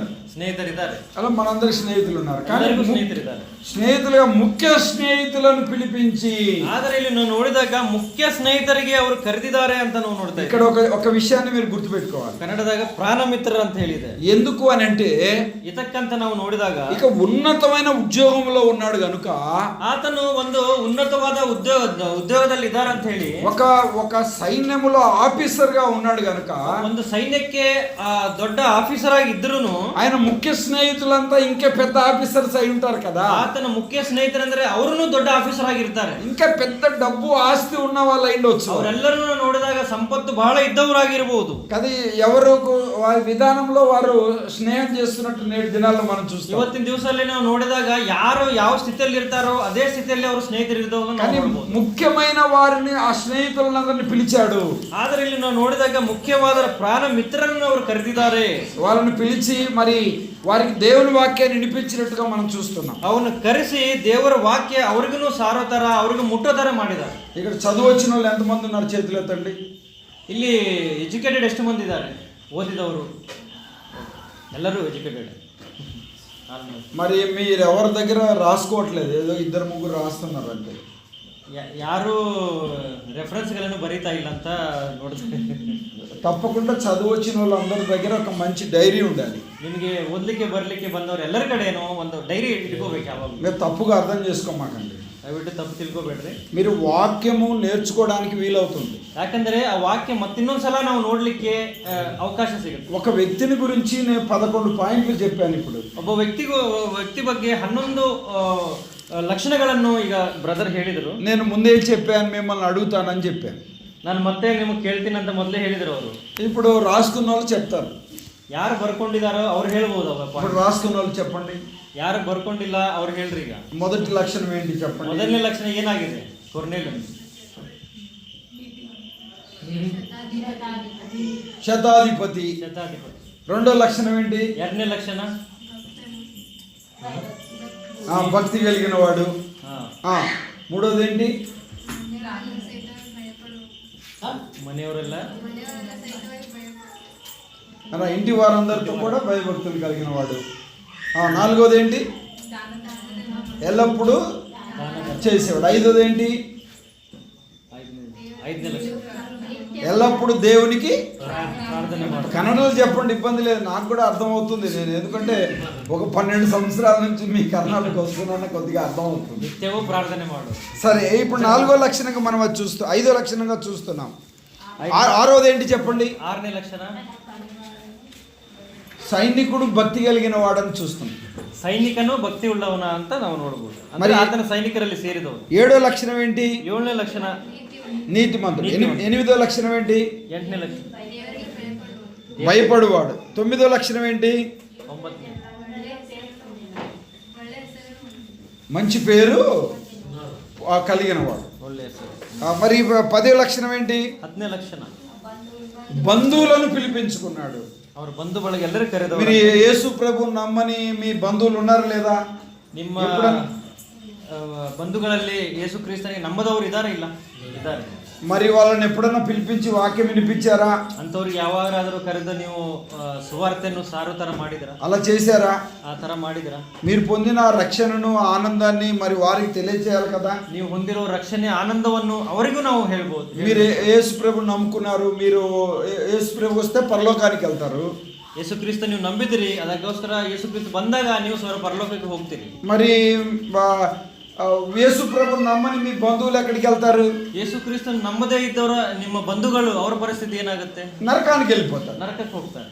చాలా జాగ్రత్తగా గమనించాలి. ಬಹಳ ಜಾಗ್ರತೆಯಾಗಿ ಗಮನಿಸಬೇಕು. ఈ చాలా మంది కుటుంబంతో కూడా రావట్లేదు దేవుని సన్నిధికి. ಎಷ್ಟೋ ಮಂದಿ ನಾವು ನೋಡಿದಾಗ ಅವರ ಕುಟುಂಬ ಸಮೇತ ಅವರು ದೇವರ ಸನ್ನಿಧಿಗೆ ಬರೋರು ಇಲ್ಲ ಅಂತ ನಾವು ನೋಡಬಹುದು. తన కుటుంబంతో కలిసి దేవుని సన్నిధిలో భయభక్తులు కలిగిన వాడు అనే మాట ఇక్కడ చూస్తున్నాం. ಆದರೆ ಇವ್ರ ಬಗ್ಗೆ ನಾವು ನೋಡಿದಾಗ ಅವರ ಕುಟುಂಬ ಸಮೇತವಾಗಿ ದೇವರಲ್ಲಿ ಭಯಭಕ್ತಿ ಉಳ್ಳವರು ಅಂತ ನಾವು ನೋಡ್ತಾ ಇದ್ದೀವಿ. ముఖ్య స్నేహితులను పిలిపించుకొని అనే మాట ఇక్కడ ಅವರಿಗೆ ಪ್ರಾಣ ಸ್ನೇಹಿತರನ್ನು ಅವ್ರು ಕರೆದಂಗ ನಾವು ನೋಡ್ತಾ ಇದ್ದೀವಿ. ఇప్పుడైనా అలా చేయండి. ಈಗಲಾದರೂ ಆ ತರ ನಾವು ಮಾಡೋಣ. మీ ముఖ్య స్నేహితులను బంధువులను పిలిపించండి. ನಿಮ್ಮ ಮುಖ್ಯವಾದ ಸ್ನೇಹಿತರನ್ನು ಬಂಧುಗಳನ್ನು ಕರೆದು, మీకు దగ్గరగా ఉండే సేవకులను పిలిపించండి. ನಿಮ್ಮ ಸಮೀಪ ಇದ್ದ ಸೇವಕರನ್ನು ಕರೆದು మంచి వాక్యం వినిపించండి. ಆ ಸುವಾರ್ತೆ ಅವರಿಗೂ ಮುಟ್ಟೋ ತರ ಮಾಡಿ, మంచి భోజనం పెట్టి పంపించండి. ಒಳ್ಳೆ ಊಟ ಅವರಿಗೆ ಇದು ಮಾಡಿ ಕಳಿಸಿ. వారు దేవుని గురించి తెలుసుకోవడానికి వీలవుతుంది. ಅವರನ್ನು ದೇವರ ಬಗ್ಗೆ ತಿಳ್ಕೊಳ್ಳಿಕ್ಕೆ ಒಂದು ಅವಕಾಶ ಈ ತರ ಸಿಗುತ್ತೆ. వారు నామకార్థులు కావచ్చు, ಅವರು ನಾಮಕರಣವಾಗಿರ್ಬೋದು, కానీ వాళ్ళకి దేవుని ఎరుగని అన్ని జనాంగంలో ఉండేవారు కావచ్చు. ಅವರು ದೇವರನ್ನು ಗೊತ್ತಿಲ್ಲದೆ ಅನ್ಯ ಜನಾಂಗದವರು ಆಗಿರ್ಬೋದು. ఎవరైనా కానీ ప్రభుని తెలుసుకోవడానికి వీలవుతుంది. ಯಾರಾದರೂ ಇರಲಿ, 11 ನಂಬಲಿಕ್ಕೆ ಒಂದು ಅವಕಾಶ ಸಿಗುತ್ತೆ. ఈయనలో 11 లక్షణాలను మనం చూసాం. ಈತನಲ್ಲಿ ನಾವು 11 ಲಕ್ಷಣಗಳನ್ನು ನೋಡಿದ್ದೇವೆ. ఈయన చనిపోతే ఎక్కడికి వెళ్తాడు? ಈಗ ಈತನ ಬಗ್ಗೆ ನಾವು ನೋಡಿದಾಗ ಇವರು ನಾಳೆ ಸತ್ತ ಮೇಲೆ ಎಲ್ಲಿ ಹೋಗಿರ್ಬೋದು? ఎక్కడికి వెళ్తాడు?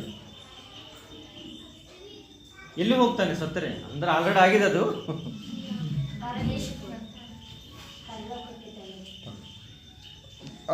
పరలోకానికి వెళ్తాడు అన్న వాళ్ళు చేతులు ఎత్తండి.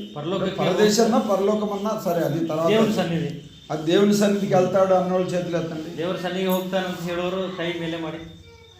ಕೊರ್ನೇಲನು ಸತ್ತಿದಾಗ ದೇವರ ಸನ್ನಿಧಿಗೆ ಹೋಗ್ತಾನಂತೆ.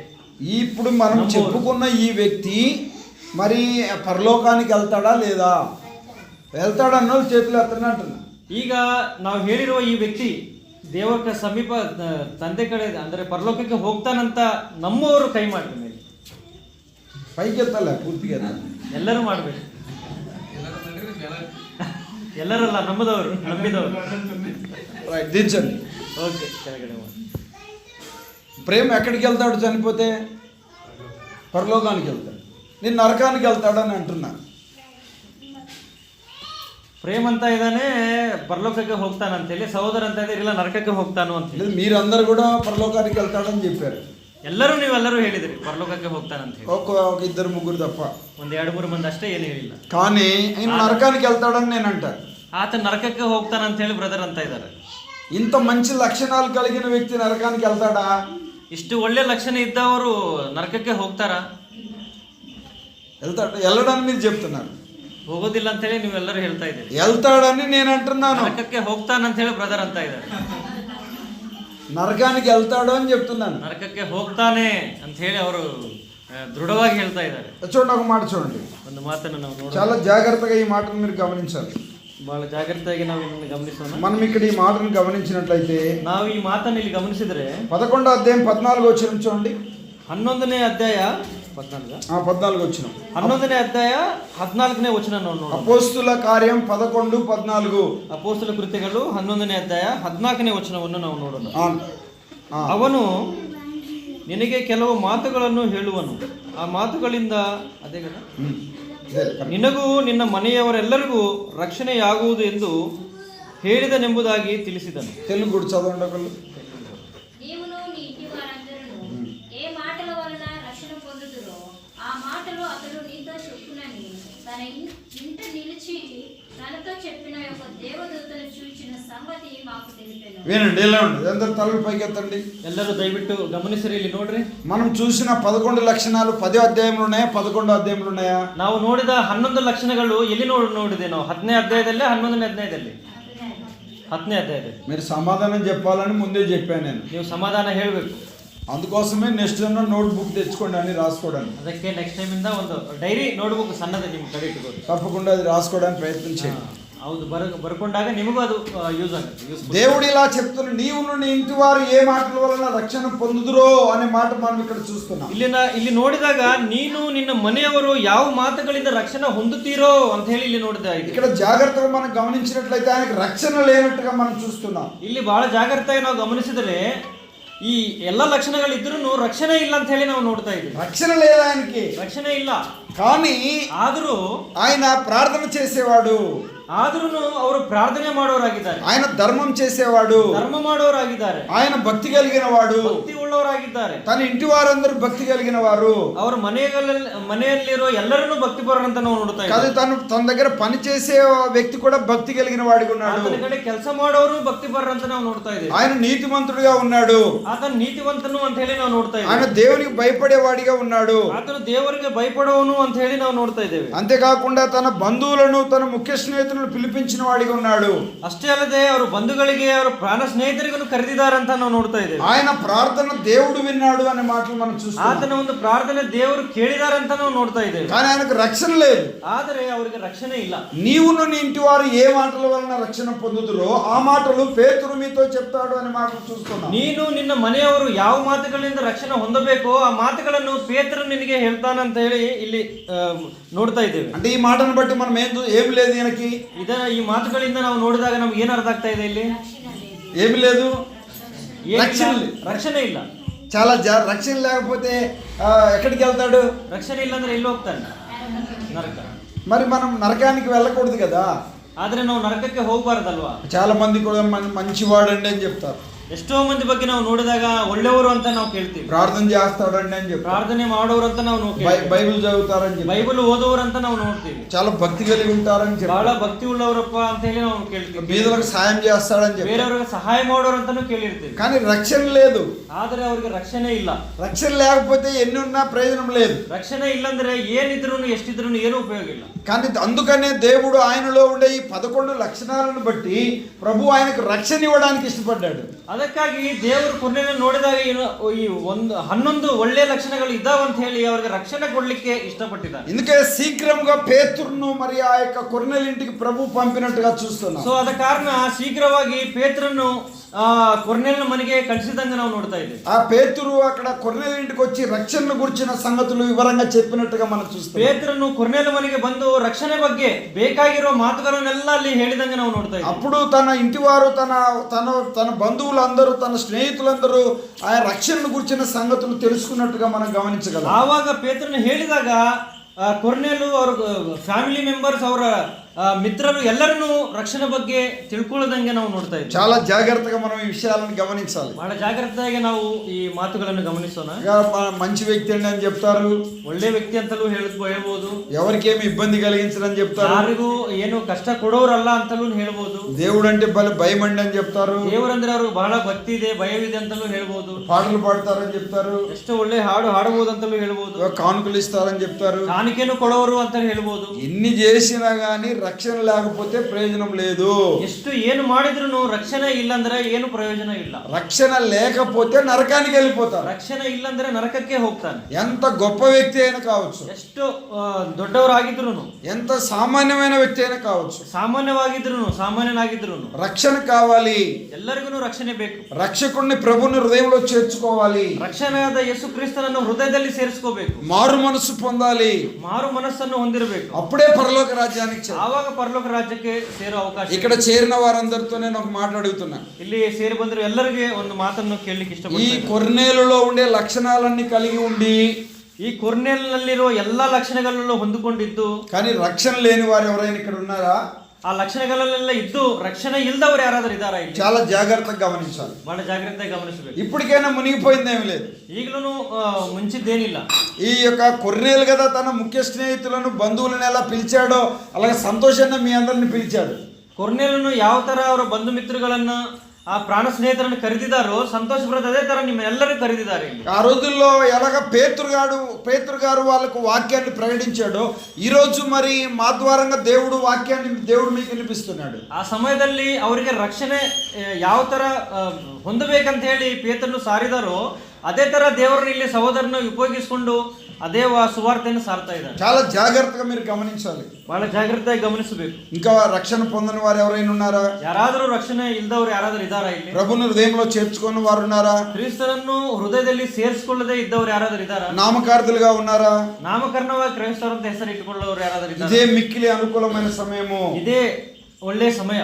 ఇదే రక్షణ దినము. ಇದೇ ರಕ್ಷಣೆ ದಿನ ಆಗಿದೆ. మారు మనసు మీరు అందరూ పొందాలి. ಎಲ್ಲರೂ ಮಾರು ಮನಸ್ಸು ಹೊಂದಬೇಕು. మీ ఇంట్లో ఉన్న వారు అందరూ మారు మనసు పొందాలి. ಮನೆಯಲ್ಲಿ ಇದ್ದವರು ಎಲ್ಲರೂ ಮಾರು ಮನಸ್ಸನ್ನು ఆ ಹೊಂದಬೇಕು. పరలోక రాజ్యానికి వారసులు కావాలి. ಆ ಪರಲೋಕ ರಾಜ್ಯಕ್ಕೆ ವಾರಸರಾಗಬೇಕು. దేవుని ఉద్దేశమై ఉన్నది. ಅದು ದೇವರ ಉದ್ದೇಶವಾಗಿದೆ. ఎన్ని ఉన్నా రక్షణ లేకపోతే ప్రయోజనం లేదు. ನಮಗೆ ಏನಿದ್ರು ಎಷ್ಟಿದ್ರು ರಕ್ಷಣೆ ಇಲ್ಲ ಅಂದ್ರೆ ಏನು ಪ್ರಯೋಜನ ಇಲ್ಲ. కొంతమందిని మనం చూడగలం. ಒಬ್ಬೊಬ್ಬರಿಗೆ ನಾವು ನೋಡಬಹುದು ಈ ತರ డబ్బు మీద వాళ్ళకి ఎక్కువ దృష్టి ఉంటుంది. ಅವ್ರದ್ದು ಮನಸ್ಸೆಲ್ಲ ಧನದ ಮೇಲೇನೆ ಇರ್ತೈತಿ. ಆಸ್ತಿ ಬೇಕು, ಅದು ಬೇಕಂತ, సంపాదించాలి, ಇನ್ನೂ ನಾವು ಗಳಿಸಬೇಕು. ధనాశ కలిగిన వారికి ఉంటారు. ಅವ್ರಿಗೆ ಇನ್ನೂ ಆಸೆ ಜಾಸ್ತಿ ಇರುತ್ತೆ. వారు సంపాదించాలి, ಇನ್ನೂ ನಾವು ಗಳಿಸಬೇಕು ಅಂತ ಹೇಳಿ వారికి డబ్బే దేవుడు అవుతాడు. ಅವರಿಗೆ ರೊಕ್ಕನೇ ಎಲ್ಲ ದೇವರಂತಾನು ನಾವು ನೋಡಬಹುದು. వారికి డబ్బే దేవుడు అవుతాడు. ರೊಕ್ಕನೇ ಅವರಿಗೆ ದೇವರು. ఎంతో కష్టపడి సంపాదిస్తారు. ఎಷ್ಟో కష్టపಟ್ಟು సంపాదನೆ ಮಾಡ್ತಾರೆ. వాళ్ళకు అంటే కడుపు కూడా ఆహారం తినరు వాళ్ళు సరిగా. ಆ ಸಂಪಾದನೆ ಮಾಡಿದ್ರು ಸರಿಯಾಗಿ ಅವರು ಊಟನೂ ಮಾಡೋದಿಲ್ಲ.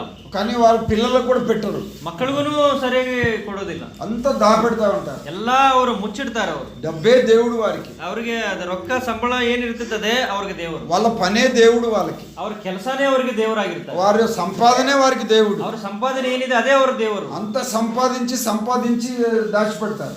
ಎಲ್ಲ ಸಂಪಾದನೆ ಮಾಡಿದನ್ನೆಲ್ಲ ಅವರು ಒಂದು ಕಡೆ ಮುಚ್ಚಿಡ್ತಾರೆ. వారు చనిపోయిన తర్వాత మళ్ళీ అక్కడ శవాన్ని పెట్టి అందరూ కొట్టుకుంటారు డబ్బు కోసం. ಆವಾಗ ಅವ್ರು ಸತ್ತ ಮೇಲೆ ಏನಾಗುತ್ತೆ, ಅವರ ಬಂಧುಗಳೆಲ್ಲ ಬಂದು ಆ ರೊಕ್ಕದಗೋಸ್ಕರ ಎಲ್ಲ ಫೈಟಿಂಗ್ ಸ್ಟಾರ್ಟ್ ಆಗುತ್ತೆ. మనం చూస్తాం కదా చాలా మందిని. ನಾವೆಲ್ಲರೂ ಇಂಥವ್ರಿಗೆ ನೋಡಿದ್ದೀವಿ ನಾವು. ధనము ప్రతి ఒక్కరికి అవసరమే. ಧನ ಅನ್ನೋದು ಎಲ್ಲರಿಗೂ ಅವಸರವಾಗಿದೆ. ధనము చెడ్డది కాదు. ಧನ ಅನ್ನೋದು ಅದು ಕೆಟ್ಟದ್ದಲ್ಲ. ధనము మనకు అందరికి అవసరమే. ನಮಗೆಲ್ಲರಿಗೂ ಅದು ಅವಶ್ಯಕತೆ ಇದೆ. డబ్బు లేకపోతే మనం ముందుకు సాగలేము. ರೊಕ್ಕ ಇಲ್ಲಾಂದ್ರೆ ಯಾರು ನಾವು ಮುಂದೆ ಹೋಗ್ಲಿಕ್ಕೆ ಸಾಧ್ಯ ಇಲ್ಲ. ధనము చెడ్డది కాదు. ಧನ ಕೆಟ್ಟದ್ದಲ್ಲ. ధన ఆశ చెడ్డది. ಆದರೆ ಆ ಧನದ ಒಂದು ಆಸೆ ಏನಿದೆಲ್ಲ ಅದು ಕೆಟ್ಟದ್ದಾಗಿದೆ. ధన కోరిక చెడ్డది. ಧನ ಬೇಕಂತ ಹೇಳಿ ನಾವು ಇದು ಮಾಡೋದು, ಅದೊಂದು ಆಸೆ ಏನಿದೆಲ್ಲ ಅದು ಕೆಟ್ಟದಾಗಿದೆ. చాలా జాగ్రత్తగా మనం గమనించాలి. ಬಹಳ ಜಾಗ್ರತೆಯಾಗಿ ನಾವು ಗಮನಿಸೋಣ. ధనము వాక్యమును అణిచివేస్తున్నట్టుగా మనం చూడగలం. ಈ ಧನ ಆಸೆ ಅನ್ನೋದು ವಾಕ್ಯವನ್ನು ಅದು ನಮಗೆ ಇದು ಮಾಡುತ್ತೆ, ದೂರ ಮಾಡುತ್ತೆ ಅಂತ ನಾವು ನೋಡಬಹುದು. నేను రిఫరెన్స్ అలాగా చెప్తాను, నేను మళ్ళీ వివరించడానికి సమయం లేదు, అందుకే దాటిపోతాను. ರೆಫರೆನ್ಸ್ ಅಷ್ಟೇ ಹೇಳಿರ್ತಾರೆ, ಯಾಕಂದ್ರೆ ಸಮಯ ಇಲ್ಲ ಎಲ್ಲ ಎಕ್ಸ್ಪ್ಲೇನ್ ಮಾಡಲಿಕ್ಕೆ. ధనము దేవుని వాక్యాన్ని అణిసివేస్తున్నట్టుగా మనం చూడగలము. ದೇವರ ವಾಕ್ಯವನ್ನು ಅದು ಇದು ಮಾಡುತ್ತೆ, ಏನಂತಾರೆ, ಕಂಪ್ರೆಸ್ ಮಾಡುತ್ತೆ, ಮುಚ್ಚುತ್ತದೆ. మత్తయి రాసిన సువార్త 13వ అధ్యాయము 22వ వచనంలో ఆ మాటను మనం చూస్తాం. మత్తయి సువార్త 13:22లో మనం ఆ మాటను మత్తయిన బదరు సువార్ತೆ 13ನೇ అధ్యాయ 22వ వచనంలో మనం 22ನೇ వచನ. మరి ఆ మాటను మనం అక్కడ గమనించగలం. ఆ మాటను నావిಲ್ಲಿ ನಾವು ನೋಡೋಣ. చదవద్దాం, అవన్నీ చదవద్దు, ఇక్కడ టైం లేదు కాబట్టి చదవద్దు మనం. ధనము అనేది దేవుని వాక్యాన్ని అణిచివేస్తున్నట్టుగా మనం చూస్తున్నాం. ಇದು ಐಶ್ವರ್ಯ ಏನಾಗತ್ತಂದ್ರೆ ದೇವರ ವಾಕ್ಯವನ್ನು ಅದು ಮುಚ್ಚುಡುತ್ತೆ ಅಂತಲೂ ನಾವು ನೋಡ್ಬೋದು. ధనాశ కలిగిన వారు మరి వారు దేవుని వాక్యం వారికి పనిచేయదు. ಧನದ ಆಶೆ, ಐಶ್ವರ್ಯ ಮೇಲೆ ಆಶೆ ಯಾರಿಗಿರುತ್ತಲ್ಲ ದೇವರ ವಾಕ್ಯ ಅವರಲ್ಲಿ ಕೆಲಸ ಮಾಡೋದಿಲ್ಲ. చాలా జాగ్రత్తగా ఈ మాటను మీరు గమనించాలి. ಬಹಳ ಜಾಗೃತವಾಗಿ ನಾವು ಗಮನಿಸೋಣ. మరి ధనము నాశనంలోను ఉరిలోను శోధనలో పడేస్తుంది అని మాట చూస్తున్నాం. ಈ ಒಂದು ಐಶ್ವರ್ಯ ಅನ್ನೋದು ಅವರಿಗೆ ನಾಶದಲ್ಲಿ ತಗೊಂಡು ಹೋಗುತ್ತೆ ಅಂತ ನಾವು ನೋಡ್ತಾ ಇದ್ದೀವಿ. శోధనలో ఉరిలో పడవేస్తుంది, ಶೋಧನೆಯಲ್ಲಿ ನಮಗೆ ಹಾಕತ್ತೆ ಅಂತ ನಾವು ನೋಡ್ತಾ ಇದ್ದೇವೆ. తిమోతి రాసిన మొదటి పత్రిక 6వ అధ్యాయం 6వ వచనం నుండి 10 వచనాల వరకు ఆ మాట చూస్తాము. ತಿಮೋತಿಗೆ ಬರೆದ 1ನೇ ಅಧ್ಯಾಯ 6ನೇ ಅಧ್ಯಾಯ 6ನೇ ವಚನದಲ್ಲಿ ಈ ಮಾತನ್ನು ನಾವು ನೋಡ್ತೇವೆ. ధనము నాశనంలో పడేస్తుంది, ಐಶ್ವರ್ಯ ನಾಶನದಲ್ಲಿ ನಾವು ಬೆಳೆಸುತ್ತೆ ಅಂತ ಹೇಳಿ, శోధనలో పడేస్తుంది, ಶೋಧನೆಗೆ ಗುರಿ ಮಾಡುತ್ತೆ ಅಂತ ಹೇಳಿ, ఉరిలో పడేస్తుంది, ನಮ್ಮನ್ನು ಕೆಟ್ಟದರಾಗ ನಡೆಸುತ್ತೆ ಅಂತ ಹೇಳಿ చాలా మంది దీనిని నమ్మి భక్తిని విడిచి వెళ్ళిపోయారు. ಎಷ್ಟೋ ಮಂದಿ ಇದರ ಮೇಲೆ ಮನಸ್ಸಿಟ್ಟು ಭಕ್ತಿಯಿಂದ ಹೊರಗೆ ಹೋಗಿದ್ದಾರೆ. దీనిని నమ్మి దేవుని విడిచిపెట్టి వెళ్ళిపోయారు. ಅದರ ಮೇಲೆ ಮನಸ್ಸಿಟ್ಟು ದೇವರಿಂದ ದೂರ ಆಗಿದ್ದಾರೆ. ధనమును నమ్ముకొని వారు ధనము మీద ఆశ కలిగిన వాడు ఏమైనా చేస్తాడు. ಐಶ್ವರ್ಯದ ಮೇಲೆ ಆಶಿದ್ದವರು ಏನು ಮಾಡ್ಲಿಕ್ಕೂ ಸಿದ್ಧವಾಗಿರ್ತಾರೆ. అది ఎదుటి వ్యక్తిని చంపడానికైనా ఇష్టపడతాడు. ಪಕ್ಕದವರಿಗೆ ಅವರು ಕೊಲ್ಲಿಕ್ಕೂ ಸಿದ್ಧವಾಗಿರ್ತಾರೆ. అది ఎంత రక్త సంబంధినైనా ఏమైనా చేస్తాడు డబ్బు కోసం. ಅವ್ರು ಎಷ್ಟು ಬಂಧು ಆಗಿದ್ರು, ರಕ್ತ ಸಂಬಂಧಿ ಆಗಿದ್ರು ಅವರು ಪ್ರಾಣ ತೆಗಿಲಿಕ್ಕೂ ಅವರು ಮುಂದೆ ಇದು ಮಾಡ್ತಾರೆ. ఇంట్లో వారినైనా అలా చేస్తారు, ಮನೆಯಲ್ಲಿ ಇದ್ದವ್ರಿಗೂ ಕೊಳ್ಳಿಕ್ಕೆ ಅವರು ಸಿದ್ಧವಾಗಿರ್ತಾರೆ, బయట వారినైనా అలా చేస్తారు. ಹೊರಗಿನವರಿಗೂ ಅವರು ಇದು ಮಾಡ್ಲಿಕ್ಕೆ ಸಿದ್ಧವಾಗಿರ್ತಾರೆ. మీరు అలా చేస్తున్నారని నేను చెప్పట్లే, ನೀವೆಲ್ಲರೂ ಈ ತರ ಮಾಡ್ತಾ ಇದಾರೆ ಅಂತ ಹೇಳ್ತಾ ಇಲ್ಲ, తప్పుగా అర్థం చేసుకోమాకండి. ದಯವಿಟ್ಟು ತಪ್ಪಾಗಿ ತಿಳ್ಕೊಬೇಡಿ. ధనం అలా చేస్తుంది, ಅಂದ್ರೆ ಐಶ್ವರ್ಯ ಆ ತರ ಮಾಡಿಸುತ್ತೆ. ధనం మనకు దేవుడు కాకూడదు, ಐಶ್ವರ್ಯ ನಮಗೆ ದೇವರಾಗಿರಬಾರದು. ఉద్యోగం మనకు దేవుడు కాకూడదు, ಉದ್ಯೋಗ ನಮಗೆ ದೇವರಾಗಿರಬಾರದು. మన పిల్లలు దేవుడు కాకూడదు, ನಮ್ಮ ಮಕ್ಕಳು ನಮಗೆ ದೇವರಾಗಿರಬಾರದು. డబ్బు దేవుడు కాకూడదు, ಧನ ನಮಗೆ ದೇವರಾಗಿರಬಾರದು. మన కడుపు దేవుడు కాకూడదు, ನಮ್ಮ ಹೊಟ್ಟೆ ನಮಗೆ ದೇವರಾಗಿರಬಾರದು. మన ఇల్లు దేవుడు కాకూడదు, ನಮ್ಮ ಮನೆ ನಮಗೆ ದೇವರಾಗಿರಬಾರದು. మన తల్లిదండ్రులు మనకు దేవుడు కాకూడదు, ನಮ್ಮ ತಂದೆ ತಾಯಿ ನಮಗೆ ದೇವರಾಗಿರಬಾರದು. భార్య కానీ భర్త కానీ వారికి ఒకరు దేవుడు కాకూడదు.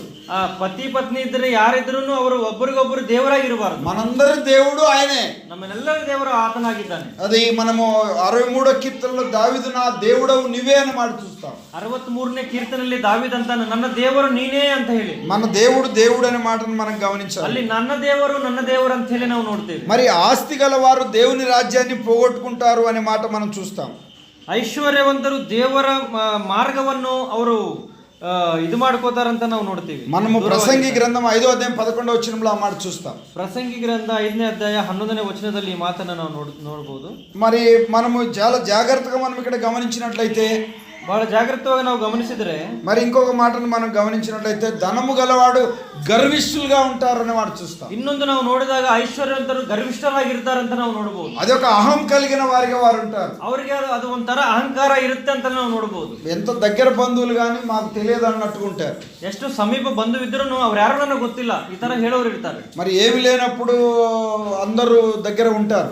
ನಮ್ಮ ಕಡೆ ಏನಿಲ್ಲ ಅಂತ ಸಮಯದಲ್ಲಿ ಎಲ್ಲರೂ ಸಮೀಪಕ್ಕೆ ಬಂದಿರ್ತಾರೆ. మరి బంధువుల్లాగానే ఉంటారు. ಎಲ್ಲರೂ ಬಂಧು ಮಿತ್ರ ಅಂತ ಹೇಳಿ ಇದು ಮಾಡ್ತಾರೆ. కొంత డబ్బు బాగా పెరగంగా, ಆದರೆ ಸ್ವಲ್ಪ ಐಶ್ವರ್ಯ ನಮ್ಮ ಕಡೆ ಬಂದಾಗ, ఇక డబ్బును సమకూర్చుకోగా, ಎಲ್ಲ ಧನ ಆಸ್ತಿ ಎಲ್ಲ ಬಂದಾಗ, ఉన్నతమైన స్థితిలో ఉండగా, ಒಂದು ಸ್ಥಿತಿ ಬಂದಾಗ, ಒಳ್ಳೆ ಸ್ಥಿತಿಯಲ್ಲಿ ಬಂದಾಗ అందరికి దూరం అవుతున్నట్టుగా మనం చూడగలం. ಎಲ್ಲರಿಗೆ ದೂರವಾಗ್ತಾರ ಅಂತ ಹೇಳಿ ನಾವು ನೋಡಬಹುದು. ఎవరు వాళ్ళకి కనపడరు. ಅವರಿಗೆ ಯಾರು ಬೇರೆಯವರು ಯಾರು ಕಾಣಿಸೋದಿಲ್ಲ. మేము చాలా గొప్ప వాళ్ళమని వాళ్ళు అనుకుంటారు. ನಾವು ಬಹಳ ದೊಡ್ಡವರು ಅಂತ ಹೇಳಿ ಅವರು ಬಯಸ್ತಾರೆ. మాకు అన్ని ఉన్నాయి అనుకుంటారు. ನಮಗೆಲ್ಲ ಇದೆ ಅಂತ ಹೇಳಿ ಅವರು ಬಯಸ್ಕೊತಾರೆ. ఎంత దగ్గర ఉన్నవారినైనా వారు దూరం పెడతారు. ಎಷ್ಟು ಸಮೀಪ ಇದ್ರೂ ಅವರಿಗೆ ದೂರ ಮಾಡ್ತಾರೆ ಅವರು ಬೇಕಂತ. ఎందుకు అని అంటే వారు డబ్బు కలిగిన వారికి ఉన్నారు. ಯಾಕಂದ್ರೆ ಅವ್ರ ಕಡೆ ಆ ತರ ಸಂಪತ್ತಿದೆ, ಆಸ್ತಿ ಇದೆ. బైబిల్ గ్రంథం చాలా చక్కగా ఆ మాట తెలియజేస్తాం. ಬೈಬಲ್ ಗ್ರಂಥದಲ್ಲಿ ಈ ಮಾತು ಬಹಳ ಕ್ಲಿಯರ್ ಆಗಿ ನಮಗೆ ತಿಳಿಸ್ತಾ ಇದೆ. డబ్బు కలిగిన వారు అహం కలిగిన వారు ఉంటారు. ಧನ ಐಶ್ವರ್ಯ ಇದ್ದವರು ಅಹಂಕಾರಿಗಳಾಗಿದ್ದಾರೆ ಅಂತ ನಾವು ನೋಡಬಹುದು. వారు అహం కలిగిన వారిగా ఉంటారు. ವಾರು ಈ ತರ ಅಹಂಕಾರಿಗಳಾಗಿರ್ತಾರೆ. మనం ఇక్కడ ఈ లేఖన భాగాన్ని బట్టి చూస్తున్నాం. ಈ ಲೇಖನದಲ್ಲಿ ನಾವು ಈ ತರ ನೋಡ್ತಾ ಇದ್ದೇವೆ. మరి అంతే కదా, డబ్బు కలిగిన వారు వాళ్ళు ఆందోళనలో ఉంటారు. ಅದೇ ತರ ಐಶ್ವರ್ಯ ಇದ್ದವರು ಅವರು ಒಂಥರ ಅಂದ್ರೆ ಮನಃಶಾಂತಿ ಇಲ್ದವರಾಗಿರ್ತಾರೆ ಅಂತ ನಾವು ನೋಡ್ಬೋದು. మరి వాళ్ళకి మనశ్శాంతి ఉండదు, ಅವರಿಗೆ ಮನಃಶಾಂತಿ ಅನ್ನೋದು ಇರೋದಿಲ್ಲ, వాళ్ళకి సంతోషం ఉండదు, ಸಂತೋಷ ಇರೋದಿಲ್ಲ. వారి డబ్బులు బీరువాలో ఉంటాయి, ಅವರ ಐಶ್ವರ್ಯ ರೊಕ್ಕ ಏನಿದೆ ಅದೆಲ್ಲ ಇದರಾಗಿರ್ತೈತೆ, ಲಾಕರ್ನಲ್ಲಿ ಇರುತ್ತೆ. అదే తాళం తాళం వేస్తారు, ಎಲ್ಲ ಕಿಲಿ ಎಲ್ಲ ಹಾಕಿರ್ತಾರೆ. తాళం దిండు కింద పెట్టుకుంటారు. ಆ ಕಿಲಿ పిల్లో ಹಿಂದೆಗಡೆ ఇట్టుకోತಾರೆ. మళ్ళీ రాత్రులు వేసి ఆ తాళం చూస్తుంటారు ఉందా లేదని. ಅರ್ಧರಾತ್ರಿ ಸಮಯದಲ್ಲಿ ನೋಡಿ ಆ ಚಾವಿ ಇದೆ ಇಲ್ಲೋ ಅಂತಲೂ ಚೆಕ್ ಮಾಡೋರು ಆಗಿರ್ತಾರೆ. కానీ ఆ బయట తాళం వేస్తారు, గేటుకి తాళం వేస్తారు, ఇంటికి తాళం, అన్ని తాళాలు ఉంటాయి. ಎಲ್ಲ ಲಾಕ್ ಮಾಡ್ಕೊಂಡಿರ್ತಾರೆ ಮನೆ ಎಲ್ಲ. కానీ మరి ఆ డబ్బులు ఎవరైనా తీసుకెళ్లారని భయంతో ఉంటుంది. ಯಾಕಂದ್ರೆ ಆ ರೊಕ್ಕ ಅಮೌಂಟ್ ಏನಿದೆ ಐಶ್ವರ್ಯ ಯಾರಾದ್ರೂ ತಗೊಂಡು ಹೋಗಿದಾರಾ ಅಂತ ಹೇಳಿ ಅವ್ರಿಗೊಂದು ಹೆದರಿಕೆ ಇರುತ್ತೆ. ఎవరన్నా వచ్చే తీసుకెళ్లారేమని భయంగా ఉంటుంది. ಯಾರಾದ್ರೂ ಬಂದು ತಗೊಂಡು ಹೋಗಿದಾರ ಅಂತ ಒಂದು ಹೆದರಿಕೆ ಅವ್ರ ಮನಸ್ಸಿನಲ್ಲಿ. డబ్బు మనిషిని గందరగోళం చేస్తుంది. ಐಶ್ವರ್ಯ ಅನ್ನೋದು ಮನುಷ್ಯರನ್ನ ಅದು ಗೊಂದಲಕ್ಕೆ ತಗೊಂಡು ಹೋಗುತ್ತೆ. అదొక వేదనకు గురి చేస్తుంది, ನಮಗೆ ವೇದನೆ ಬರ್ಲಿಕ್ಕೂ ಒಂದು ಕಾರಣವಾಗಿರುತ್ತೆ. దుఃఖానికి గురి చేస్తుంది, ನಮ್ಮ ದುಃಖ ಬರ್ಲಿಕ್ಕೂ ಒಂದು ಕಾರಣವಾಗಿರುತ್ತೆ. ధనాశ కలిగి ఉండటం మంచిది కాదు. ರೊಕ್ಕ ಅಮೌಂಟ್ ಅಂದ್ರೆ ಐಶ್ವರ್ಯದ ಮೇಲೆ ಆಸೆ ಇರೋದು ಅಷ್ಟು ಒಳ್ಳೇದಲ್ಲ. డబ్బు ఉంటే అన్ని ఉంటాయని చెప్తారు. ರೊಕ್ಕ ಇದ್ರೆ ಎಲ್ಲಾ ಇರುತ್ತೆ ಅಂತ ಹೇಳೋರು ಇರ್ತಾರೆ. అది ఒట్టి మాట, ಎಲ್ಲ ಸುಳ್ಳು ಮಾತಾಗಿದೆ. నేను ఒక మాట ఇలా చెప్తా వినండి. ಒಂದು ಮಾತು ದಯವಿಟ್ಟು ಕೇಳಿ. డబ్బు ఉంటే మెడిసిన్ కొంటాం, ఆరోగ్యాన్ని కొంటామా? ನಮ್ಮ ಕಡೆ ರೊಕ್ಕ ಇದ್ದಾಗ ನಾವು ಮೆಡಿಸಿನ್ ಕೊಂಡ್ಕೋತೀವಿ ನಾವು, ಆದ್ರೆ ಆರೋಗ್ಯವನ್ನು ಕೊಂಡ್ಕೊಳ್ಳಿಕ್ಕೆ ಆಗತ್ತಾ? ಇಲ್ಲ. డబ్బు ఉంటే పెద్ద హాస్పిటల్కి వెళ్తాము.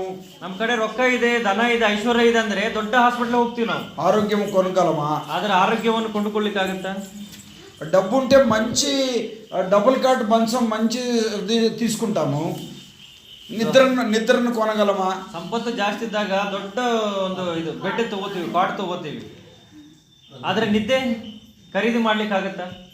ఇక డబ్బు ఉంటే చాలా గోల్డ్ అదంతా కొంటారు, ಬಂಗಾರ ಇವೆಲ್ಲ ನಾವು ಖರೀದಿ ಮಾಡ್ಲಿಕ್ಕೆ ಅವಕಾಶ ಇರುತ್ತೆ. స్థలాలు పొలాలు అన్ని కొంటారు. ಎಲ್ಲಿ ಜಾಗ ಇದೆ, ಹೊಲ ಇದೆ, ಎಲ್ಲ ಖರೀದಿ ಮಾಡ್ಲಿಕ್ಕೆ ಮುಂದೆ ಹೋಗ್ತೀವಿ. కానీ అవన్నీ మనల్ని రక్షిస్తావా? ಇವೆಲ್ಲ ನಮಗೆ ರಕ್ಷಣೆ ಕೊಡ್ತಾವ?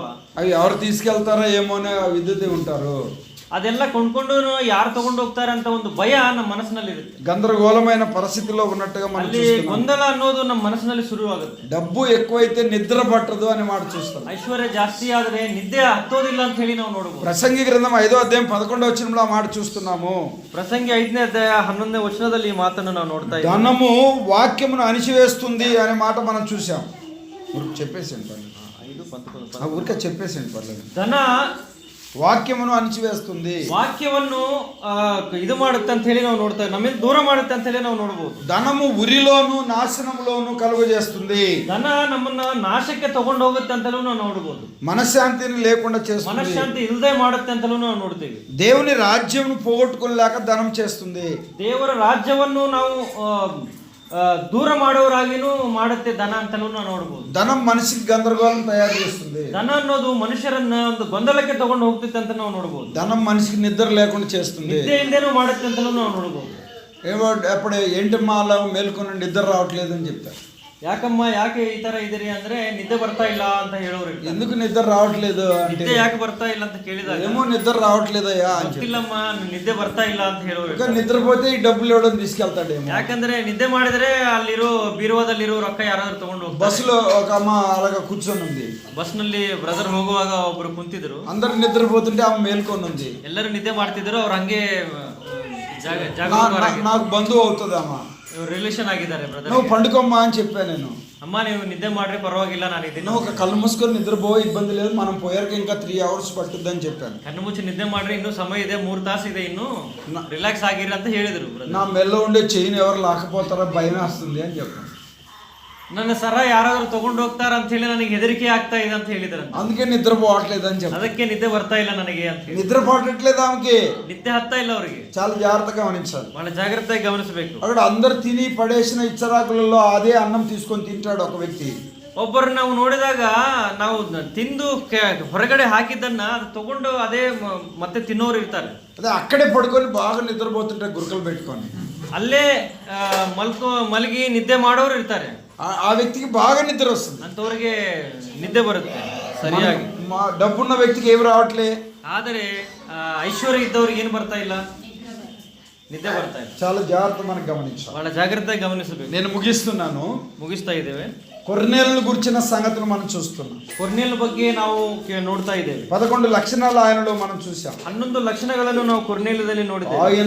ఆయన ఒక గొప్ప ఉద్యోగి అనే మాట చూసాం. ಆತನು ಒಂದು ಒಳ್ಳೆ ಸ್ಥಾನದಲ್ಲಿ ಇದ್ದಾನಂತ ನಾವು ನೋಡಿದ್ದೇವೆ. ఆయన భక్తి కలిగిన వాడని చూసాం. ಆತನು ಭಕ್ತಿ ಉಳ್ಳವನಾಗಿದ್ದಾನೆ ಅಂತ ನೋಡಿದ್ದೇವೆ. తన ఇంటి వారికి భక్తి ఉంది అని చూసాం. ಆತರ ಕುಟುಂಬದವರೆಲ್ಲರೂ ಭಕ್ತಿಪರರು ಅಂತ ನಾವು ನೋಡಿದ್ದೇವೆ. కానీ ధర్మం చేసేవాడని చూసాం. ಧರ್ಮ ಮಾಡೋರು ಅಂತಾನೂ ನೋಡಿದ್ದೇವೆ. ఎల్లప్పుడు ప్రార్థన చేసేవాడని చూసాం. ಯಾವಾಗಲೂ ನಿತ್ಯ ಪ್ರಾರ್ಥನೆ ಮಾಡೋನು ಅಂತ ಹೇಳಿ ನೋಡಿದ್ದೇವೆ. తన ఇంట్లో పనివాడు కూడా భక్తి కలిగి ఉన్నాడని చూసాం. ಆತನ ಮನೆಯಲ್ಲಿರೋ ಕೆಲಸಗಾರರನ್ನು ಭಕ್ತಿಪರರು ಅಂತ ಹೇಳಿ ನಾವು ನೋಡಿದ್ದೇವೆ. ఆయన నీతిమంతుడు అని చూసాం. ಆತನು ನೀತಿವಂತನು ಅಂತ ನಾವು ನೋಡಿದ್ದೇವೆ. దేవునికి భయపడేవాడని చూసాం. ದೇವರಿಗೆ ಭಯಪಡುವವರು ಅಂತ ನೋಡಿದ್ದೇವೆ. మంచి పేరు కలిగిన వాడని చూసాం. ಒಳ್ಳೆ ಹೆಸರು ಹೊಂದಿದವರು ಅಂತ ನೋಡಿದ್ದೇವೆ. అంతేకా తన బంధువులను పిలిపించాడని చూసాం. ಆತನ ಬಂಧು ಬಳಗ ಎಲ್ಲರಿಗೂ ಕರೆದಿದ್ದಾರೆ ಅಂತ ನಾವು ನೋಡಿದ್ದೇವೆ. తన ముఖ్య స్నేహితులను పిలిపించాడని ಆತನ చూసాం. ಪ್ರಾಣ ಸ್ನೇಹಿತರನ್ನು ಕರೆದಿದ್ದಾರೆ ಅಂತ ನಾವು ನೋಡಿದ್ದೇವೆ. అంతేకాకుండా వీటన్నిటికంటే ముఖ్యమైన తన రక్షణ పొందినట్టుగా మనం చూసాం. ಇದೆಲ್ಲಕ್ಕಿಂತ ಮುಖ್ಯವಾಗಿ ನಾವು ನೋಡಿದಾಗ ರಕ್ಷಣೆ ಹೊಂದಿದವರು ಅಂತ ಹೇಳಿ ನಾವು ನೋಡ್ತಾ ಇದ್ದೇವೆ. చాలా జాగ్రత్తగా విషయాలను గమనించాలి. ಬಹಳ ಜಾಗ್ರತೆಯಾಗಿ ನಾವು ಗಮನಿಸೋಣ. మీరు ఇంకెవరు రక్షణ పొందని వారు ఉంటే ಇಲ್ಲಿ ಯಾರಾದರೂ ಇನ್ನೂ ರಕ್ಷಣೆ ಹೊಂದದವರು ಯಾರಾದರೂ ಇದ್ದರೆ ఇదే మిక్కిలి అనుకూల సమయంగా గుర్తిరగాలి. ಇದೇ ಅನುಕೂಲವಾದ ಸಮಯವಾಗಿದೆ. మరి మనం కూడా కొర్నేలు కుటుంబం వలె జీవించాలి. ನಾವು ಕೊರ್ನೇಲ್ ಕುಟುಂಬದವರ ತರಾನೇ ನಾವು ಜೀವಿಸಬೇಕು. కొర్నేలు కుటుంబాన్ని దేవుడు దీవించాడు. ಕೊರ್ನೇಲ್ ಕುಟುಂಬವನ್ನು ದೇವರು ಆಶೀರ್ವಾದ ಮಾಡಿದ್ದಾರೆ. ఒక అన్యుడి పేరును రాసి దైవ గ్రంథంలో ఆయనను గురించిన సంగతులు పరిశుద్ధాత్మ దేవుడు రాయించాడు. ಒಬ್ಬ ಅನ್ಯ ಜನಾಂಗದ ಸೇರಿರೋ ಮನುಷ್ಯನ ಹೆಸರು ಬರೆದು ಅವರ ಬಗ್ಗೆ ಪರಿಶುದ್ಧಾತ್ಮ ದೇವರು ಇದೆಲ್ಲ ನಮಗೋಸ್ಕರ ಬರೆದಿಟ್ಟಿದ್ದಾರೆ. ఇప్పుడు మనం ఆయన గురించి చెప్పుకుంటున్నాం. ಆತನ ಬಗ್ಗೆ ನಾವು ಈಗ ಕೇಳ್ತಾ ಇದ್ದೇವೆ. పరిశుద్ధాత్మ దేవుడు కూడా మనకు తెలియజేస్తున్న మాటలు మనం చూస్తాం. ಪರಿಶುದ್ಧಾತ್ಮ ದೇವರು ನಮಗೆ ಈ ಮಾತನ್ನೆಲ್ಲ ತಿಳಿಸ್ತಾ ಇದ್ದಾರೆ. మన పేరును కూడా ఆయన జీవ గ్రంథంలో రాస్తాడనే మాట చూస్తున్నాం. ನಮ್ಮ ಹೆಸರನ್ನು ಜೀವ ಗ್ರಂಥದಲ್ಲಿ ಅವರು ಬರೀತಾರೆ ಅಂತಲೂ ನಾವು ಯೋಚನೆ ಮಾಡ್ತೀವಿ. మారు మనసు పొందుతూనే రాస్తాడు, పొందకపోతే రాయడు. ಮಾರು ಮನಸ್ಸು ಹೊಂದಿದ್ದರೆ ಮಾತ್ರ ಆ ಹೆಸರು ಬರೆಯಲ್ಪಡ್ತಾ ಇದೆ. అందరు తలలోంచండి, కళ్ళు ముద్దాం, ಎಲ್ಲರೂ ಕಣ್ಣು ಮುಚ್ಚಿದ್ರೆ ಪ್ರೇಯರ್ ಮಾಡೋಣ, ప్రార్థన చేసుకుందాం. ಪ್ರಾರ್ಥನೆ ಮಾಡೋಣ. చెప్పబడిన మాటలు మీ మనసులో ఉంచాలని ఆశపడుతున్నా. ಯಾವ ಕೇಳಿರೋ ಮಾತುಗಳೆಲ್ಲ ನಿಮ್ಮ ಮನಸ್ಸಿನಲ್ಲಿ ಇಟ್ಕೋಬೇಕಂತ ಹೇಳಿ నీవు నీ కుటుంబానికి భక్తి కలిగి ఉందా అని ఆలోచించాలని కోరుతున్నాను. ನಿಮ್ಮ ಬಗ್ಗೆ ನಿಮ್ಮ ಕುಟುಂಬದ ಬಗ್ಗೆ ನೀವು ಭಕ್ತಿಪರರಾಗಿದ್ದೀರಾ ಅಂತ ಹೇಳಿ ನೀವು ಯೋಚನೆ ಮಾಡಬೇಕಂತ ಕೋರ್ತಾ ಇದ್ದೀನಿ. లేకపోతే ఈ రోజు నుంచైనా అలాగా నువ్వు ఉండడానికి ప్రయత్నం చేయాలని కోరుతున్నాను. ಇಲ್ಲಂದ್ರೆ ಇವಾಗಿನಾದ್ರೂ ದೇವರಲ್ಲಿ ಭಯಭಕ್ತಿ ಇರುವವರಾಗಿ ಇರಬೇಕಂತ ಹೇಳಿ ನಾವು ಬಯಸ್ತಾ ಇದ್ದೇವೆ. నీ పిల్లలు కానీ, ನಿಮ್ಮ ಮಕ್ಕಳಾಗಿರ್ಬೋದು, యజమానుడు కానీ, ನಿಮ್ಮ ಯಜಮಾನರಾಗಿರ್ಬೋದು, భార్య కానీ, ನಿಮ್ಮ ಹೆಂಡತಿ ಆಗಿರ್ಬೋದು, వారి తల్లిదండ్రులు కానీ, ನಿಮ್ಮ ತಂದೆ ತಾಯಿ ಆಗಿರ್ಬೋದು, అత్తమామలు కానీ, ನಿಮ್ಮ ಅತ್ತೆ ಮಾಮ ಆಗಬಹುದು, ఇంట్లో ఉన్న వారు అందరూ కూడా భయభక్తులు కలిగి ఉండాలని ప్రభు ನಿಮ್ಮ కోరుకుంటున్నాడు. ಮನೆಯಲ್ಲಿರುವ ಎಲ್ಲರೂ ಭಯಭಕ್ತಿ ಉಳ್ಳವರು ಆಗಿರ್ಬೇಕಂತ ಬಯಸ್ತಾ ಇದ್ದೇವೆ. నువ్వు ఎల్లప్పుడూ ప్రార్థన చేయాలి అని మాట చూస్తున్నావు. ನೀವು ಯಾವಾಗಲೂ ನಿತ್ಯವೂ ಪ್ರಾರ್ಥನೆ ಮಾಡೋರಾಗಿರ್ಬೇಕಂತ ಹೇಳ್ತಾ ಇದ್ದೀವಿ. నీకు కలిగిన దాంట్లో ఎదుటి వారికి సహాయం చేయాలని మనం చూస్తున్నాం. ನಿನಗೆ ಇದ್ದದ್ದಲ್ಲಿ ಬೇರೆಯವರಿಗೆ ಸಹಾಯ ಮಾಡೋರಾಗಿ ನೀವು ಇರಬೇಕಂತ ಹೇಳ್ತಾ ಇದ್ದೀವಿ. అది ఎట్టి మనసు కలిగి ఉన్నావు ఆలోచన చేయాలని కోరుతున్నాను. ಆದ್ರೆ ನೀವು ಎಂತ ಮನಸ್ಸು ಹೊಂದಿದ್ದವರಾಗಿದ್ದೀರಾ ಅಂತ ಹೇಳಿ ನೀವು ಯೋಚನೆ ಮಾಡ್ಬೇಕಂತ ನಾವು. యేసు ప్రభువును నమ్మిన కుటుంబాలు చాలా మంది ఇక్కడ ఉన్నారు. ಯೇಸು ಕ್ರಿಸ್ತನನ್ನು ನಂಬಿದ ಕುಟುಂಬ ಎಷ್ಟೋ ಕುಟುಂಬಗಳು ಇಲ್ಲಿದ್ದಾವೆ. ధనాశ కలిగిన వారిగా ఉండకూడదు. ಐಶ್ವರ್ಯದ ಮೇಲೆ ಆಸೆ ಇದ್ದವರು ಆಗಿರಬಾರದು. ధనమును నమ్ముకోకూడదు. ಧನವನ್ನು ಐಶ್ವರ್ಯವನ್ನು ನಂಬಿ ಇರಬಾರದು. ధనవంతుడైన యేసు క్రీస్తును మనం నమ్ముకోవాలి. ಧನವಂತರಾಗಿರುವ ಯೇಸು ಕ್ರಿಸ್ತನನ್ನು ನಾವು ನಂಬಬೇಕು. పరలోకములో మన కొరకు ధనము సమకూర్చబడి ఉంది. ಪರಲೋಕದಲ್ಲಿ ನಮಗೋಸ್ಕರ ಅಂತ ಹೇಳಿ ಐಶ್ವರ್ಯವನ್ನು ಸಹ ಅಲ್ಲಿ మహిమ ఘనత బహుమానాలు ప్రభు మనకిస్తాడు. ಮಹಿಮೆ ಘನತೆ ಬಹುಮಾನವಾಗಿ ನಮಗೆ ಕೊಡೋರಾಗಿದ್ದಾರೆ. కిరీటములు ప్రభు మనకిస్తాడు. ನಮಗೆ ಕಿರೀಟಗಳನ್ನು ಕೊಡೋರಾಗಿದ್ದಾರೆ. మెప్పును మనకు అనుగ్రహిస్తాడు. ನಮಗೆ ಒಳ್ಳೆ ಹೆಸರು ಕೊಡೋರಾಗಿದ್ದಾರೆ. బంగారు వీధులలో ప్రభు మనల్ని నడిపిస్తాడు. ಬಂಗಾರದ ಒಂದು ಬೀದಿಗಳಲ್ಲಿ ನಾವು ನಡೆಸೋರಾಗಿದ್ದಾರೆ. పరలోకంలో ధనమును కూర్చుకునే వారికి ఉండాలని ಪರಲೋಕದಲ್ಲಿ ನಮಗೋಸ್ಕರ ಐಶ್ವರ್ಯವನ್ನು ನಾವು ಮಾಡೋರಾಗಿದ್ದಾರೆ ಅವರು. చాలా జాగ్రత్తగా ఈ విషయాల మీద మనసు పెట్టాలని కోరుతున్నాను. ಬಹಳ ಜಾಗ್ರತೆಯಾಗಿ ಈ ವಿಷಯಗಳಲ್ಲಿ ಮನಸ್ಸಿಡಬೇಕಂತ. ఇంకెవరైనా రక్షణ పొందని వారు ఉంటే, ಯಾರಾದರೂ ಇನ್ನೂ ರಕ್ಷಣೆ ಹೊಂದದವರು ಇದ್ರೆ రక్షణ పొందాలని ప్రభు పేరు తెలియజేస్తున్నాను. ರಕ್ಷಣೆ ಹೊಂದಬೇಕಾಗಿ ನಾವು ಬಯಸ್ತಾ ಇದ್ದೇವೆ. యేసుక్రీస్తుని మీ సొంత రక్షకుడిగా అంగీకరించాలని కోరుతున్నాను. ಯೇಸು ಕ್ರಿಸ್ತನನ್ನು ನಿಮ್ಮ ಸ್ವಂತ ರಕ್ಷಕನಾಗಿ ಅಂಗೀಕಾರ ಮಾಡಬೇಕಂತ ನಾವು ಬಯಸ್ತಾ ಇದ್ದೇವೆ. చాలా జాగ్రత్తగా ఈ కూడికలో ఒక మంచి తీర్మానం చేసుకొని వెళ్ళాలని ఆశపడుతున్నాను. ಬಹಳ ಜಾಗ್ರತೆಯಾಗಿ ಈ ಒಂದು ಕೂಟದಲ್ಲಿ ಒಂದು ತೀರ್ಮಾನವನ್ನು ನೀವು ತಗೋಬೇಕಂತ ನಾವು ಬಯಸ್ತಾ ಇದ್ದೇವೆ. యేసు ప్రభువును నమ్మని వారు రక్షణను గురించిన ఒక తీర్మానం చేసుకోవాలని కోరుతున్నాను. ಯೇಸು ಕ್ರಿಸ್ತನ ನಂಬದೇ ಇದ್ದವರು ಯಾರಾದರೂ ಇದ್ದರೆ ರಕ್ಷಣೆ ಬಗ್ಗೆ ಒಂದು ಒಳ್ಳೆ ತೀರ್ಮಾನ ಇವತ್ತು ತಗೋಬೇಕಂತ ನಾವು ಬಯಸ್ತಾ ಇದ್ದೇವೆ. నమ్మిన వారు ప్రతి బలహీనతను ఒప్పుకొని ఆయన మహిమలో ముందుకు సాగాలని కోరుతున్నాను. ನಂಬಿದವರು ಅವರಲ್ಲಿ ಏನಾದರೂ ಬಲಹೀನತೆ ಇದ್ದರೆ ಅದನ್ನು ಒಪ್ಪಿಕೊಂಡು ఆత్మికరాగి ముందే సాగಬೇకంత బయస్తా ಇದೆ. దేవుడు అనుగ్రహించిన రక్షణను భయముతో వణుకుతో కొనసాగించాలని ఆశపడుతున్నాను. ದೇವರು ನಿಮಗೆ ಕೊಟ್ಟಿರುವ ರಕ್ಷಣೆ ಒಂದು ಭಯಭಕ್ತಿ ಉಳ್ಳವರಾಗಿ ಅದನ್ನು భయభక్తి ఉಳ್ಳవరాಗಿ ముందే సాగಬೇకంత కోరుతా ಇದೆ. ప్రతి ఒక్కరు కూడా ఒక మంచి తీర్మానం చేసుకొని ఇక్కడ నుంచి బయటకు వెళ్ళాలని ఆశపడుతున్నాను. ಪ್ರತಿ ಒಬ್ಬರನ್ನು ಒಂದು ಒಳ್ಳೆ ತೀರ್ಮಾನವನ್ನು ತಗೊಂಡು ಮುಂದೆ ಹೋಗಬೇಕಂತ ನಾವು ಬಯಸ್ತಾ ಇದ್ದೇವೆ. దేవుని కృప, దేవుని కాపుదల, దేవుని భద్రత ప్రభు మీకు ఇవ్వాలని ఆశపడుతున్నాను. ದೇವರ ಕೃಪೆ, ಆತನ ಭದ್ರತೆ ಯಾವಾಗಲೂ ನಿಮಗೆ ಕೊಡಬೇಕಂತ ನಾವು ಬಯಸ್ತಾ ಇದ್ದೇವೆ. కొర్నేలు కుటుంబాన్ని దీవించిన దేవుడు మనల్ని కూడా ప్రభు దీవించాలని ఆశపడుతున్నాడు. ಕೊರ್ನೇಲ ಕುಟುಂಬವನ್ನು ಆಶೀರ್ವಾದ ಮಾಡಿದರೆ ದೇವರು ನಮ್ಮನ್ನು ಆಶೀರ್ವಾದ ಮಾಡಬೇಕಂತ ನಾವು ಬಯಸ್ತಾ ಇದ್ದೇವೆ. మంచి ఆలోచన కలిగిన వారికి ఇక్కడ నుంచి బయట వెళ్ళాలని ఆశపడుతున్నాను. ಒಳ್ಳೆಯ ಯೋಚನೆದಿಂದ ಹೊರಗಡೆ ಹೋಗಬೇಕಂತ ನಾವು ಬಯಸ್ತಾ ಇದ್ದೇವೆ. మీ అందరినీ ప్రభు పేరిట నేను కోరుతున్నాను ఈ సంగతులు. ಈ ಸಮಯದಲ್ಲಿ ಯೇಸು ಕ್ರಿಸ್ತ ನಾಮದಲ್ಲಿ ನಿಮ್ಮನ್ನೆಲ್ಲರನ್ನು ಈ ತರ ಇರಬೇಕಂತ ನಾವು ಬಯಸ್ತಾ ಇದ್ದೇವೆ. ಓಕೆ, ಯಾರಾದರೂ ನಂಬಿಕೊಂಡು ನೀವು ರಕ್ಷಣೆ ಹೊಂದಿದವರಾಗಿದ್ದರೆ ಆಮೇಲೆ ಬಂದು ಸಹೋದರಿಗೆ ಭೇಟಿ ಆದಮೇಲೆ ನಿಮಗೋಸ್ಕರ ಪ್ರೇಯರ್ ಮಾಡಲಾಗ್ತದೆ. ಎಲ್ಲ ಕಣ್ಣು ಮುಚ್ಚಿದ್ರೆ ಪ್ರೇಯರ್ ಮಾಡಿ. ಸರ್, ಪ್ರಾರ್ಥನೆ ಮಾಡಿ. ನಾವು ಪ್ರಾರ್ಥನೆ ಮುಗಿಸೋಣ. ಕೃಪಾತ್ಮನೇ ದೇವರೇ, ನಾಮಕ್ಕೆ ಸ್ತೋತ್ರ ಸ್ವಾಮಿ. Thank you lord. ಕುಟುಂಬದಲ್ಲಿ ದೇವರೇ, ಕುಟುಂಬ ಪ್ರಾರ್ಥನೆ ಮಾಡಲಿಕ್ಕೆ ಸಹಾಯ ಮಾಡಲಿಕ್ಕೆ ಸ್ತೋತ್ರ. ವಿಶೇಷವಾದಂಥ ನಿನ್ನ ಪ್ರೀತಿಗಾಗಿ ಸ್ತೋತ್ರ. ಮಾತಾ ಕುಟುಂಬ ಸುಮಾರು 600 ಕಿಲೋಮೀಟರ್ ದೂರದಿಂದ ನಿಮ್ಮದಲ್ಲಿ ನಿನ್ನ ಸೇವಕರ ಕುಟುಂಬಕ್ಕಾಗಿ ಸ್ತೋತ್ರ. ರಾಜಕುಮಾರ ಸ್ತೋತ್ರ ಸ್ವಾಮಿ. ಅವ್ರ ಮೂಲಕವಾಗಿ ಮಾತನಾಡಿದಂಥ ಎಲ್ಲ ನಿನ್ನ ವಾಕ್ಯಗಳಿಗೆ ಸ್ತೋತ್ರ ಸ್ವಾಮಿ. ನಾನು ಹೇಳಿಕೊಂಡು ನಾವೆಲ್ಲರೂ ಕೂಡ ಕರ್ತನೆ ಕೋರ್ನಲ್ಲಿರುವಂಥ 11 ಲಕ್ಷಣಗಳನ್ನು ಹೊಂದಿಕೊಂಡು ಜೀವಿಸಲಿಕ್ಕೆ ಸಹಾಯ ಮಾಡ್ತಾರೆ. ಹೌದು ಕರ್ತನೆ, ನಮ್ಮ ಬಂಧುಗಳು ಜನರು ಕೂಡಿಸುವಂತೆ, ಸ್ನೇಹಿತರನ್ನು ಕೂಡಿಸುವಂತೆ, ಅಕ್ಕಪಕ್ಕದ ಕೂಡಿಸಿ ಸುವಾರ್ತೆ ಸಾರುವಂತೆ ಸಹಾಯ ಮಾಡೋಣ. ರಕ್ಷಣೆ ಹೊಂದಲೇಬೇಕು ಅಂತ ಹೇಳಿದ್ರೆ ಅಪೊಸ್ತಲರ 4ನೇ ಪ್ರಕಾರ ಬರಬೇಕಾದ ರಕ್ಷಣೆ ಇನ್ನಾರಿಗೆ ಸಿಕ್ಕುವುದಿಲ್ಲ. ಆ ಹೆಸರಿನ ಹೊರತು ಆಕಾಶಗಳಿಗೆ ಮನುಷ್ಯಗಳು ಕಟ್ಟುವ ಬೇರೆ ಯಾವ ಹೆಸರಿನ ರಕ್ಷಣೆ ಕರ್ತನಾದ ಯೇಸು ಕ್ರಿಸ್ತನ ರಕ್ಷಣೆ ಬರುವುದಿದೆ. ನಾವೆಲ್ಲರೂ ನಮ್ಮ ಜೀವನದಲ್ಲಿ, ಕುಟುಂಬದಲ್ಲಿ, ಬಂಧುಗಳ ಜನರಿಗೆ ಹಂಚಿಕೊಂಡು ಸಹಾಯ ಮಾಡೋಣ. Thank you Lord. ಸೇವಕರ ಮೂಲಕ ಮಾತಾಡೋದಕ್ಕೆ ಎಲ್ಲ ಮಾತಾಡಬೇಕು. ಟ್ರಾನ್ಸ್ಲೇಷನ್ ಮಾಡಿರುವಂಥ ಸೋದರ ಬಾಬರಿಗಾಗಿ ಸ್ತೋತ್ರ. ಇಲ್ಲಿ ಕೂತಿರುವಂಥ ಪ್ರತಿಯೊಬ್ಬರಿಗಾಗಿ ನನಗೆ ಸ್ತೋತ್ರ. ಎಲ್ಲರಿಗೂ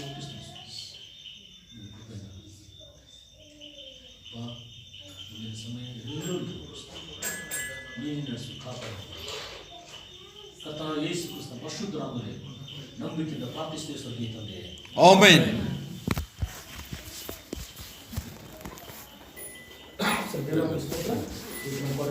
ನಮ್ಮ ಮನೆಯಲ್ಲಿ ಬರಲಿಕ್ಕೆ ದೇವರು ಸಾಯಂಕಾಲ ದೇವರಿಗೆ ಸ್ತೋತ್ರ. ವಿಶೇಷವಾಗಿ ನಮ್ಮ ಅಕ್ಕಪಕ್ಕ ರಾಜಕುಮಾರ್ಗೆ ವೈಯಕ್ತಿಕವಾಗಿ ಕುಟುಂಬದ ಪರವಾಗಿ ನಾನು ಸಲ್ಲಿಸಲಾಗಿದ್ದೇನೆ. ನಾನು ಶಿಕ್ಷಣ ಸುಂದರವಾಗಿ ನಾನು ಅಂದರೆ ಮಾಡಿ ವಿಷಯ ಮಾತನಾಡಿದೆ. ಅಂದರೆ ದೇವರು ಕೃಪೆ, ದೇವ್ರ ಚಿತ್ತ ಅದು ತೆಲುಗು ಕನ್ನಡ ಆಗಬೇಕು. ದೇವ್ರ ಸಹಾಯ ಮಾಡಿದ್ರು. ಸೋದರ ಭಗವಾನ ಕನಿಷ್ಠದಿಂದ ಬಂದು ನಮಗೆ ಕನ್ನಡ ಟ್ರಾನ್ಸ್ಲೇಷನ್ ಮಾಡಿದ್ದಾರೆ. ಅವರಿಗೆ ನಾನು ಕೂಡ ಸಲ್ಲಿಸಿದ್ದೇನೆ. ನಮ್ಮ ಎಲ್ಲರಿಗೂ ಕೂಡ